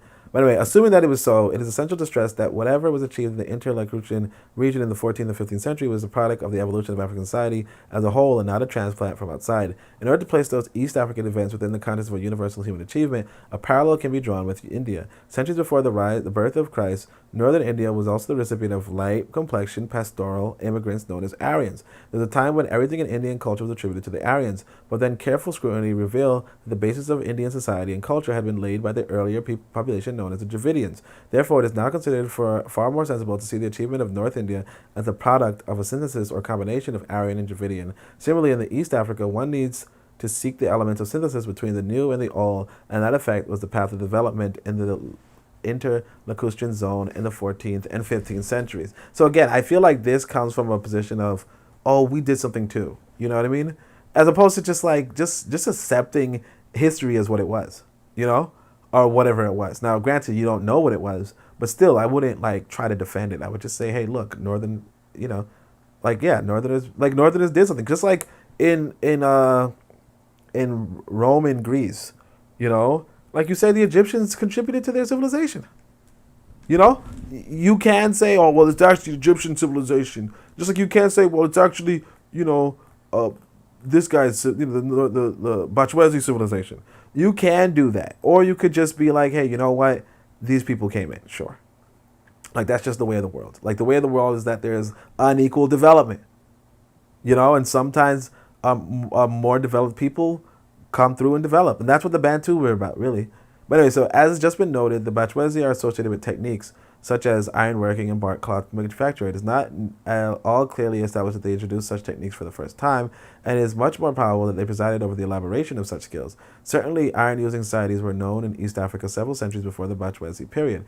At Unguruka, just south of the present Kenyan-Tanzanian border, there are to be found the ruins of a small but impressive Iron Age society which flourished sometime before the end of the first millennium, i.e. before 1000 AD. Unguruka was a concentrated agricultural settlement engaging in terracing, irrigation, and the construction of walls by the technique known as dry stone building, whereby no line was required to hold the stones together. It is the inter-Lacustrian area itself there had emerged a banana-based agriculture which was capable of supporting a large sedentary population. That was the sort of precondition for moving from communal isolation to statehood. It is significant that orally preserved traditions imply the existence of kingdoms in Banyoro and Karagwe before the Bachwezi. So you see what I'm saying? It's like, oh well, it's not the Bachwezi. Like, who cares? State formation was already in the embryo stage when the outsiders arrived, and the likelihood is that they did not remain outside for long. Unlike the Aryans in India, the Bachwezi did not even impose their own language, but adopted the Bantu speech of the local inhabitants. That reflects the dominance of local rather than foreign elements in the synthesis. In any event, the cultural product was African and was part of the pattern of development through localized evolution combined with the interplay of social formations on a continent-wide scale. Like, he's just doing so much to prove that African people had a history. And it's like I get it. Like, I used to understand this. I used to try to do the same. But like, it's like, if I were a European and I read this, I would be like, ew. You know? Like, that's it. I'll just be like, ew. Like, how could you, like you're trying too hard to be, like, essentially to like please the European, essentially. You know what I mean? Or like to please the African ego, which is just weird. You know? Because it's like, why would you need your ego to be pleased? You know? Like, who cares? You know? Among the contributions supposedly made, like it's kind of like the English don't care, if they didn't have a really respectable civilization at this point in time. You know, at some point in time, they don't care. You know what I mean? Like what's going on today, they don't care. Among the contributions supposedly made by the Bachwezi to the interlacustrine kingdoms was the introduction of religion based on the phases of the moon. In all the situations examined so far, religion played a significant role in promoting the building of the state, leading away from the simple organization of the family community. Christianity and Islam has been most frequently associated with large-scale building both inside and outside of Africa. That is to be explained not so much by the actual religious beliefs, but because membership in a powerful universal church gave the ruling class of a young state many advantages. A Christian or Muslim prince had access to a literate culture and a wider world. He dealt with traders and craftsmen professing their religion. He used administrators and churchmen who were literate, and he could travel to parts of the world such as Mecca. Above all, the universal religions replaced traditional African ancestral religions in Ethiopia, Sudan, Egypt, Maghreb, and progressively in the Western Sudan because Christianity and Islam were not rooted in any given family community and therefore could be used to mobilize the many communities that were merging into the state. However, religious beliefs which had been accepted by a single clan or an ethnic group could be elevated in the same form or in a slightly altered form to become the religion of the whole state. This was the situation in the interlacustrine zone, and indeed in most other parts of Africa outside the regions already described. So he's like, there were powerful African religious states, you know? But I didn't even know that. Was the introduction of a religion based on the phases of the moon. So I never heard of the Bachwezi. So that's actually pretty interesting. So the Bachwezi had an interesting religion on, like a lunar religion. Pretty interesting. So in Zimbabwe is really, really good. So in Zimbabwe, one of the greatest constructions in brick dated around the first is commonly referred to as a temple, and it's felt to have served religious purposes. Even from the scanty evidence, it is clear that the religious aspect of the social development was of the greatest importance in serving to cement ties between individuals and the emergent African states. So this is the word I was looking for, Mutapa. For instance, the ruling class in the 15th century empire of Mutapa in Zimbabwe were pastoralists, and their religious rituals included objects that were symbolic of cattle, as was found in the interlacustrine kingdoms such as Banyoro and Karagwe. One can guess that the rituals also symbolized the dominance of the cattle owners, just as they also paid respect to pre-existing ideas of the cultivators in order to affect a stable synthesis. The details of the picture are not available in the present stage of knowledge, but what is required is that any discussion of African religion must seek to present it in a mobile, evolutionary manner and to relate it to changing socioeconomic forms and institutions. That task being beyond the confines of the present study is opposed to example Zimbabwe as yet another region where the productive base and the political superstructure can be ascertained to have developed appreciably in the last few centuries before Africa was drawn into contact with Ethiopia. With the innermost section of the continent, the area in which striking achievements were registered by the 15th century was that between the rivers Zambezi and Limpopo, covering the territories that were later to be called Mozambique and Rhodesia, iron-using and state-building people were active there from early in the first millennium AD, and eventually there emerged in the 15th century the empire which Europeans call Monomotapa. The term King Zimbabwe is being used here to designate the Zambezi, Limpopo cultures in the few centuries preceding the European arrival, because it was from the 11th to 14th century that where flourished the societies where most characteristic features was the building of large stone palaces, known collectively as Zimbabwe. Much has been written about the buildings which distinguish the Zimbabwe culture. There are a direct response to the environment of giant granite rocks being built upon granite hills and on flaked granite. The most famous site of surviving stone ruins is that of Great Zimbabwe, north of the river Sabi. One of the principal structures of Great Zimbabwe was some 300 feet long and 220 feet broad, with the walls being 30 feet high and 20 feet thick. The technique of laying the bricks one on the other without lime to act as cement was the same style noted in the description of Ngurika in northern Tanzania. It was in fact a peculiar aspect of material culture in Africa, being widely found in Ethiopia and Sudan. The style of encircling brick walls at Great Zimbabwe and other sites was also characteristically African in that it was an elaboration of the mud enclosures or kraals of many Bantu-speaking people.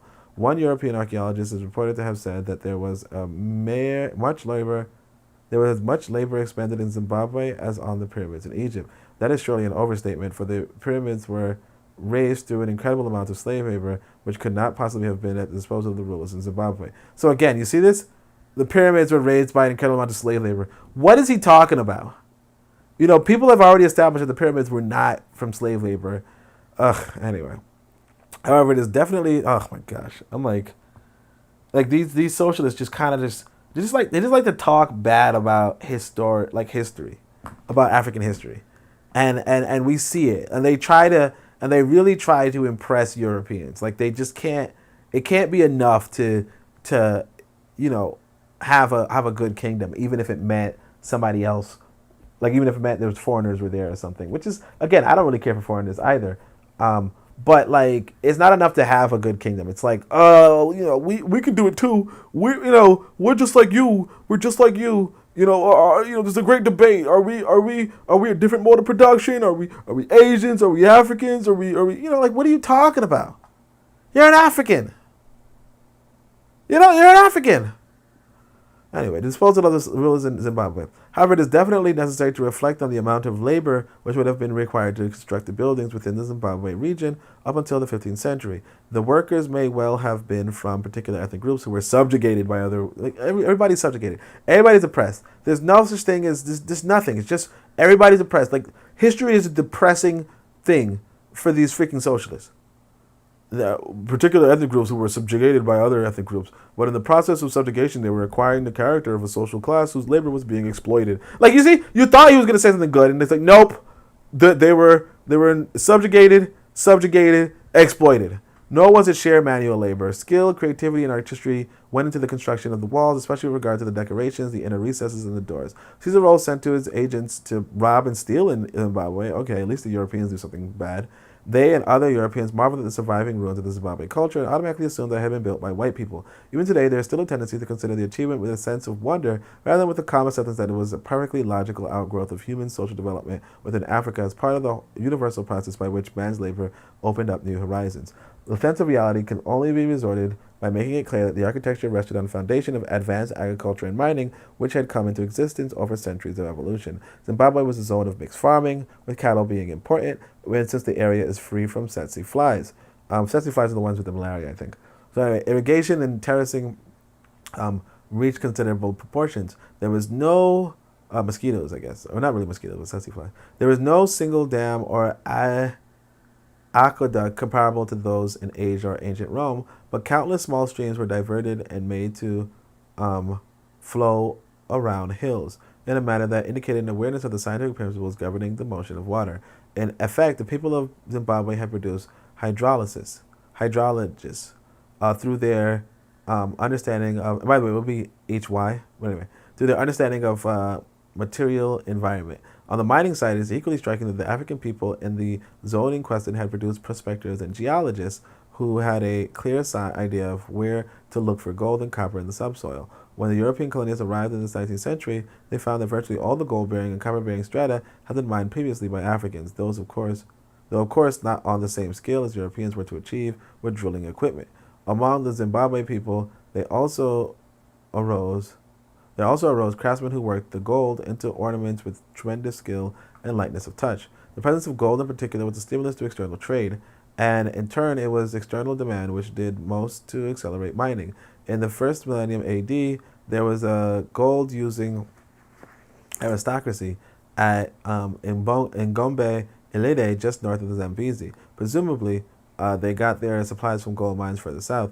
However, gold is required in large quantities only in a society which produces a very large economic surplus and can afford to transport from parts of the surplus into gold for prestige purposes, as in India, or into coinage and money to promote capitalism, as in Western Europe. The pre-feudal African societies did not have such a surplus, nor the social relations which made it necessary for gold to circulate a great deal internally. Hence it was the presence of Arab traders as far south as Sofala in the Mozambique Channel, which spurred Zimbabwe to mine more gold for export just about the same time in the 11th century when stone building was beginning.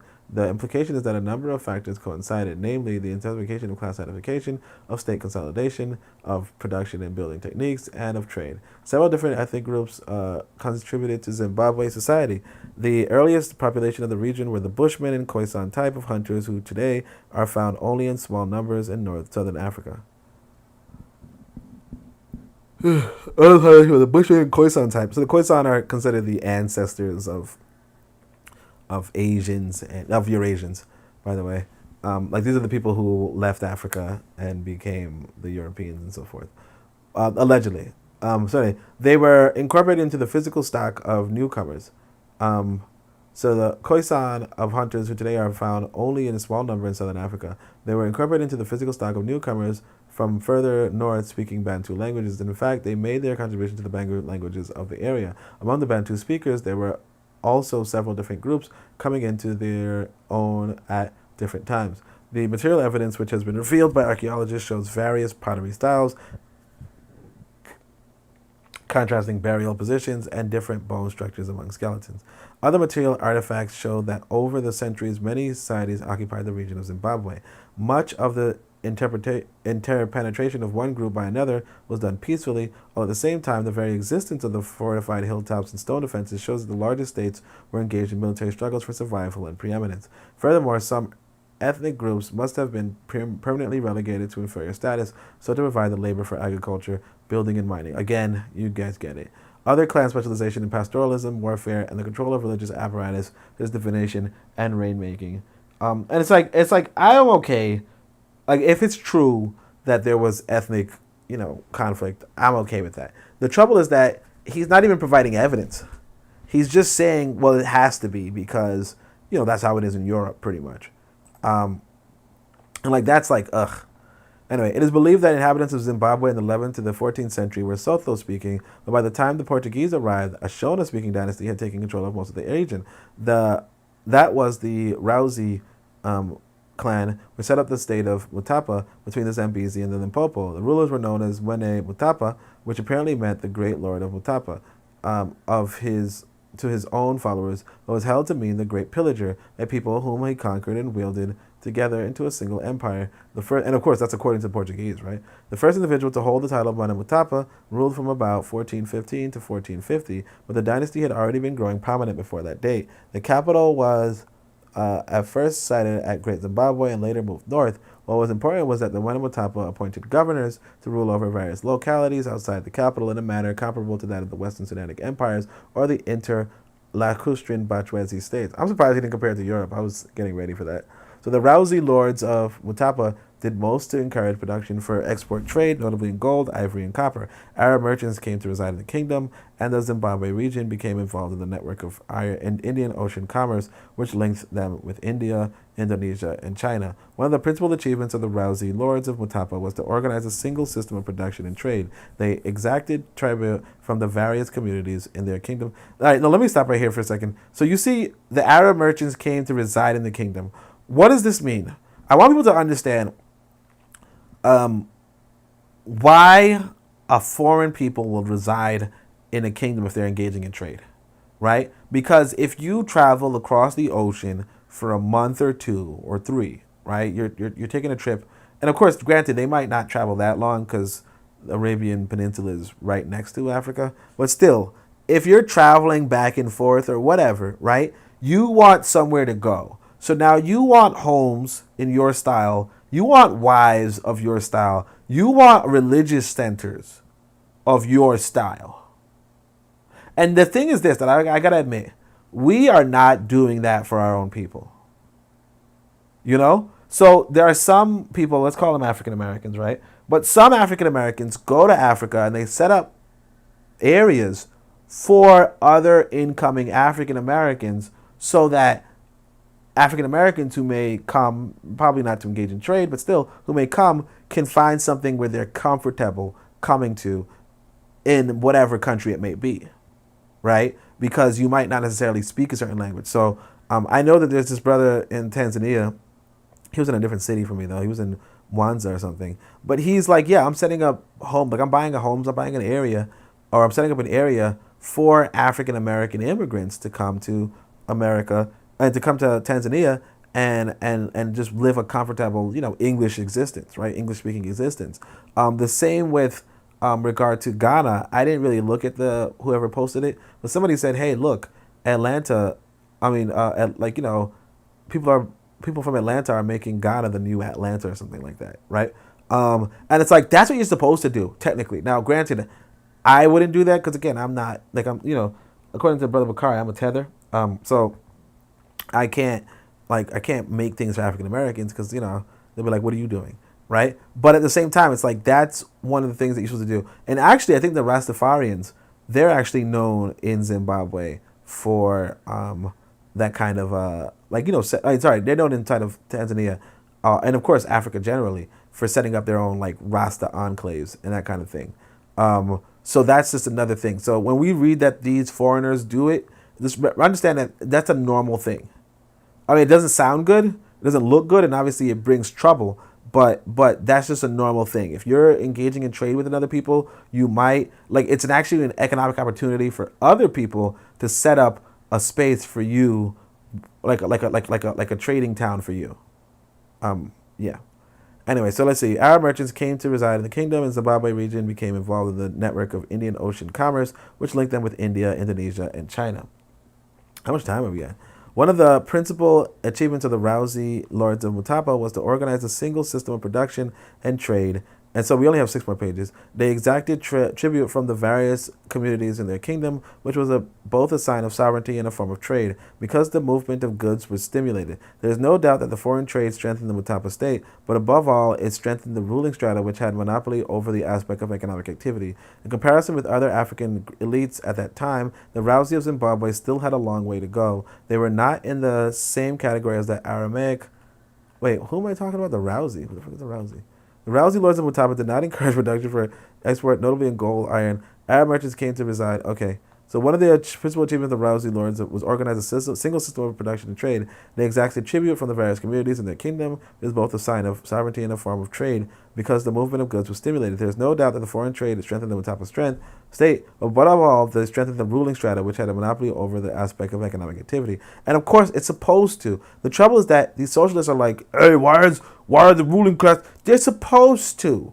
Because if the ruling strata do not have the resources, they can't defend you. And you're going to realize that Africa really had weak defenses. Like even today, if you said to yourself, if you were just let's say if you were a freaking alien. If you were an alien and you came to the planet like an extraterrestrial alien. You came to the planet. You came to different ports of this planet. Who would give you the strongest resistance and who would give you the weakest resistance? And who would give you the weakest resistance is going to go through the freaking worst. They're going to go through the worst of it by these freaking aliens. And that's actually a good question. I'm going to probably put it as a question of a day or something. So over the aspect of economic activity. So in comparison with other African elites at the time, the Rousey of Zimbabwe still had a long way to go. They were not in the same category as the Aramaic, the Amharic nobility of Ethiopia, or the Arab Berber feudal lords of the Maghreb. They did imbibe a few influences from outside, but they did not travel like the rulers of Mali and Songhai, who made the pilgrimage to Mecca. Their dress was still mainly animal skins, and such cloth as they utilized were recent imports from the Arab trades, traders rather than products of the evolution of their own skills in that field. In that respect, Zimbabwe also trailed behind other early African states such as Oyo and Yoruba land, Benin in the same, and in the 14th century Empire of Congo, which Europeans referred to as the greatest state in the West Africa at the time of their arrival. So the Congo was considered the most advanced of Africa at the time of their arrival, as opposed to Zimbabwe. Zimbabwe was really impressive though. And what was most impressive about Zimbabwe, or not most impressive, or something that's impressive about Zimbabwe is that they did not open their doors to white people. So one of these guys used to kill white people on sight. Like one of the Matapos used to kill white people on sight. That's why people like Dr. Ben and people like me like them. But anyway, it has been considered necessary for the purpose of illustration to consider some, though not by no means all, of the outstanding areas of development in Africa before the coming of the Europeans. Nor should it be forgotten that there was innumerable village communities emerging to become states that were small in size, but were sometimes sharply stratified internally and displayed an impressive level of material advance. Those described above should be sufficient to establish that Africa in the 15th century was not just a jumble of different tribes. There was a pattern and there was historical movements. Societies such as feudal Ethiopia and Egypt were at the furthest points of the process of evolutionary development. Zimbabwe and Machwazi states were also clearly on the ascendant away from communalism, but at a lower level than the feudal states and a few others that were not yet feudal, such as those in the Western Sudan. So, what is the conclusion? And we only have, it's 59 of 64, so we could say 6 pages, or 5 pages, because we're around 60 now. And, that's because you include you guys get it. So in introducing the concept of development, attention was drawn to the fact that the slow, imperceptible expansion in social productive capacity ultimately amounted to a qualitative difference with the arrival of the new stage, sometimes being announced by social violence. It can be said that most African societies had not reached this new stage that was markedly different from communalism, and hence the use in this study of the cautious term transitional. It can also be noted that nowhere had there been any internal social revolutions. The latter has taken place in European and world history only where... Okay, hold on a second. I kind of got lost. I'm thinking about food eating, right? It can be said that the most African societies had not reached a new stage that was markedly different from communalism, and hence the use in the study of the cautious term transitional. So they're transitional, right?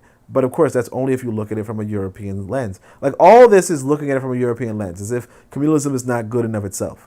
But anyway, and not to say that communalism was a thing, but just to say that you're just looking at it like Africa had to change when it doesn't have to. But it can also be noted that nowhere had there been any internal social revolutions. The latter has taken place in European and world history only where class consciousness led to the massive intervention of people's will within the otherwise involuntary socioeconomic process. Such observations helped to situate African development up to the 15th century at a level that was below mature class-ridden feudalism. So again, he's just like Europe was just better, And it should also be, and he's not saying better necessarily, but you get what it is. He's looking at it from a lens of how did Europe develop and how does that development compare to how Africa developed? And saying Africa only reached a certain stage that Europe did, whereas Europe reached the full shebang, obviously, right?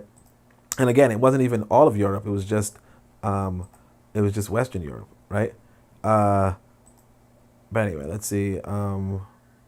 There's comments, no comments. All right, so it should also be reiterated that slavery as a mode of production was not present in any African society, although some slaves were to be found where the decomposition of communal equality had gone furthest. There is an outstanding feature illustrating the autonomy of the African path within the broad framework of universal advance. One of the paradoxes in studying this early period of African history is that it cannot be fully comprehended without first deepening our knowledge of the world at large, and yet the true picture of the complexities of the development of man and society can only be drawn after intensive study of the long-neglected African continent. There is no escaping the use of comparison as an aid to clarity, and indeed the parallels have been narrowly restricted to Europe when they could also be provided by examples from Asian history. Again, that was on you, though. Therein lies the cultural imperialism which makes it easier for the European educated African to recall names like the French Capetians and the Prussian Hohenzollerns rather than the Vietnamese dynasty of Eden Tran, for the latter are either unknown to him or would be considered unimportant if known, or might even be justified too difficult to pronounce. Now look at this. I don't even know who these people are. This guy, the thing is this, he is the European educated African that he's critiquing. And this is the thing that a lot of our ancestors did, is that they would critique people, but they would be talking about themselves. And I mean, I guess, in a sense, I guess I do the same thing, so whatever. Right? I'm like, man, these fucking Americans, and I'm like an American, so it's whatever. I'll shut up and eat my cereal. Sit down, eat my slice of pizza, and be quiet. All right. Anyway, but anyway, whatever. I can't even. Checkmate. Checkmate, Walter. Anyway, the several historians of Africa have pointed out that after surveying the developed areas of continent in the 15th century and those within Europe at the same date, the difference between the two was in no way to Africa's discredit. Indeed, the first Europeans to reach West and East Africa by sea were the ones who indicated that in most respects, African development was comparable to that which they knew. To take but one example, when the Dutch visited the city of Benin, they described it thus: the town seemed to be very great. When you enter into it, you go into a great broad street, not paved, which seems to be 7 or 8 times broader than the Warmoes Street in Amsterdam. The King's Palace is a collection of buildings which occupy as much space as the town of Haarlem. That's in Amsterdam, right? Which is enclosed with walls. There are numerous apartments from the prince's ministers and fine galleries, most of which are as big as that of the exchange at Amsterdam. They are supported by wooden pillars encased with copper, where their victories are depicted, which are carefully kept very clean. The town is composed of 30 main streets, very straight and 120 feet apart. Apart from the infinity of small intersecting streets, the houses are close to one another, arranged in good order. People are in no way inferior to the Dutch as regards cleanliness. They wash and scrub their houses so well that they are polished and shining like a looking glass. So it's pretty impressive, right? It's pretty impressive. Yet it would be a self-delusion to imagine that all these things are exactly equal in Benin and Holland. European society was already more aggressive, more expansionistic, and more dynamic in producing new forms. The dynamicism which Europe was contained within the merchant and manufacturing class. In the galleries of the Exchange of Amsterdam sat Dutch burghers, the ancestors of the modern bourgeoisie of industry and finance. This class in 15th century Europe was able to push the feudal landowners forward or aside. They began to discard conservatism and to create the intellectual climate in which change was seen as desirable. Spirit of innovation arose in technology, and transformation of the mode of production was quickened. When Europe and Africa established close relations through trade, there was therefore already a slight edge in Europe's favor, an edge representing the difference between a fledgling capitalist society and one that was still emerging from communalism. So basically he's just saying, hey, you know what? Don't fool yourself. Europe was better. Europe was stronger. Europe had the advantage. Europe was the capitalist country, whatever, right? And capitalism is better, and he already said that, by the way. But anyway, so brief guide to reading. Studies on early African history are lacking for many reasons, the most obvious being that African history was for a long time considered by colonialists as having so little value that it was not worth reconstructing. Another decisive factor, and of course, why should the colonists care about you, though? Like, why should they have value in your history? I'm confused. A colonialist, like guys, help me out. Or even like just help me out. Let's say I want to build a restaurant, right? And people are willing to buy American foods. What do I care about the culinary? Like, why should I care about other culinary pursuits if people want to buy American foods? Now, granted, the restaurant I have is selling Tanzanian food, or the restaurant that I'm building is selling Tanzanian food. But what I'm saying is this: if it were selling American food, why would I care? Like, what value is there for me in Tanzanian food? If the value I get is from selling American food, you know what I'm saying? And you could say, well, what if it was, like in that example, you could reason, well, American food, blah blah blah. Sure, but now we got to go to the colonialists and do a real example, right? The real example is, well, there's two real examples. One, the colonists were selling food to their own people. If you were talking seriously about restaurants, they were selling food to their own people in Africa. That's one, right? You're not traveling around the world to sell food to other people. But the other part is this: they were trying to get resources out of Africa, which has nothing to do with who did what was who, where the social organ, like that has no value to them. So why would it? Anyway, another decisive factor is that studies of Africa were mainly carried out by European bourgeois anthropologists whose philosophical outlook on primitive societies caused them to separate African societies from its historical context. There was a concentration on micro units and no reference to overall pattern. The new African scholarship has been underway for too short a time to have provided any significant breakthrough. The few books cited below are part of the new approach. So this is Basil Davison. One of the brothers I know on Twitter said that this is, like, even though he's a white guy, he's one of the best historians on Africa. Other one is looks at this Africa Before the White Man. That actually sounds like an interesting book, so I'm gonna highlight it just in case I ever come across it again. You know, like that's just an interesting title. Although it sounds like a white guy wrote it, but still, it's an interesting title. Ancient African Kingdom sounds pretty interesting too, but I think I'll get the picture if I see this. So the above group of books are assessments by non-Africans. I told you, from a sympathetic perspective and with sufficient value for them to be respected and widely used inside Africa. And Panikar is an unusual example of an Asian scholar with a professional interest in the African continent. Pretty interesting. Shepherd and the Crescent. So anyway, so this is Jari, 1,000 Years of West African History, Zamani, a survey of early African history. African historians have begun to provide a synthesis of the continent's history by putting together relevant collections, usually on some section of the continent, as in the two examples above. Unfortunately, the qualities vary from one selection to another. And African, also these are collections, and African writers have not yet provided any coherent overview of the regions with which they are supposedly dealing. So basically, the African writers are inferior to the European writers. Yep. Sounds like a socialist. All right. Supposedly dealing. Yoruba culture and Southern Africa during the Iron Age. What these two similar books have in common is an awareness of the material environment. Afolabi Ojo is a Nigerian geographer, and B.M. Fagan is an English archaeologist. And that's it. That's chapter 2. So let me just see how long chapter 3 is. Okay. And I was going to make it longer, but no. I mean, no, that's it. I was talking about for next week, but yeah, that's it. Thank you so much for everybody who came in. I know it was kind of long. I know it was kind of a little bit boring, but sometimes you have to wade through the water in a sense. You know, sometimes you have to read the boring in order to just get through life. And so chapter 2 out of the way, it was all right. I don't like all the socialism he put inside, but it was all right.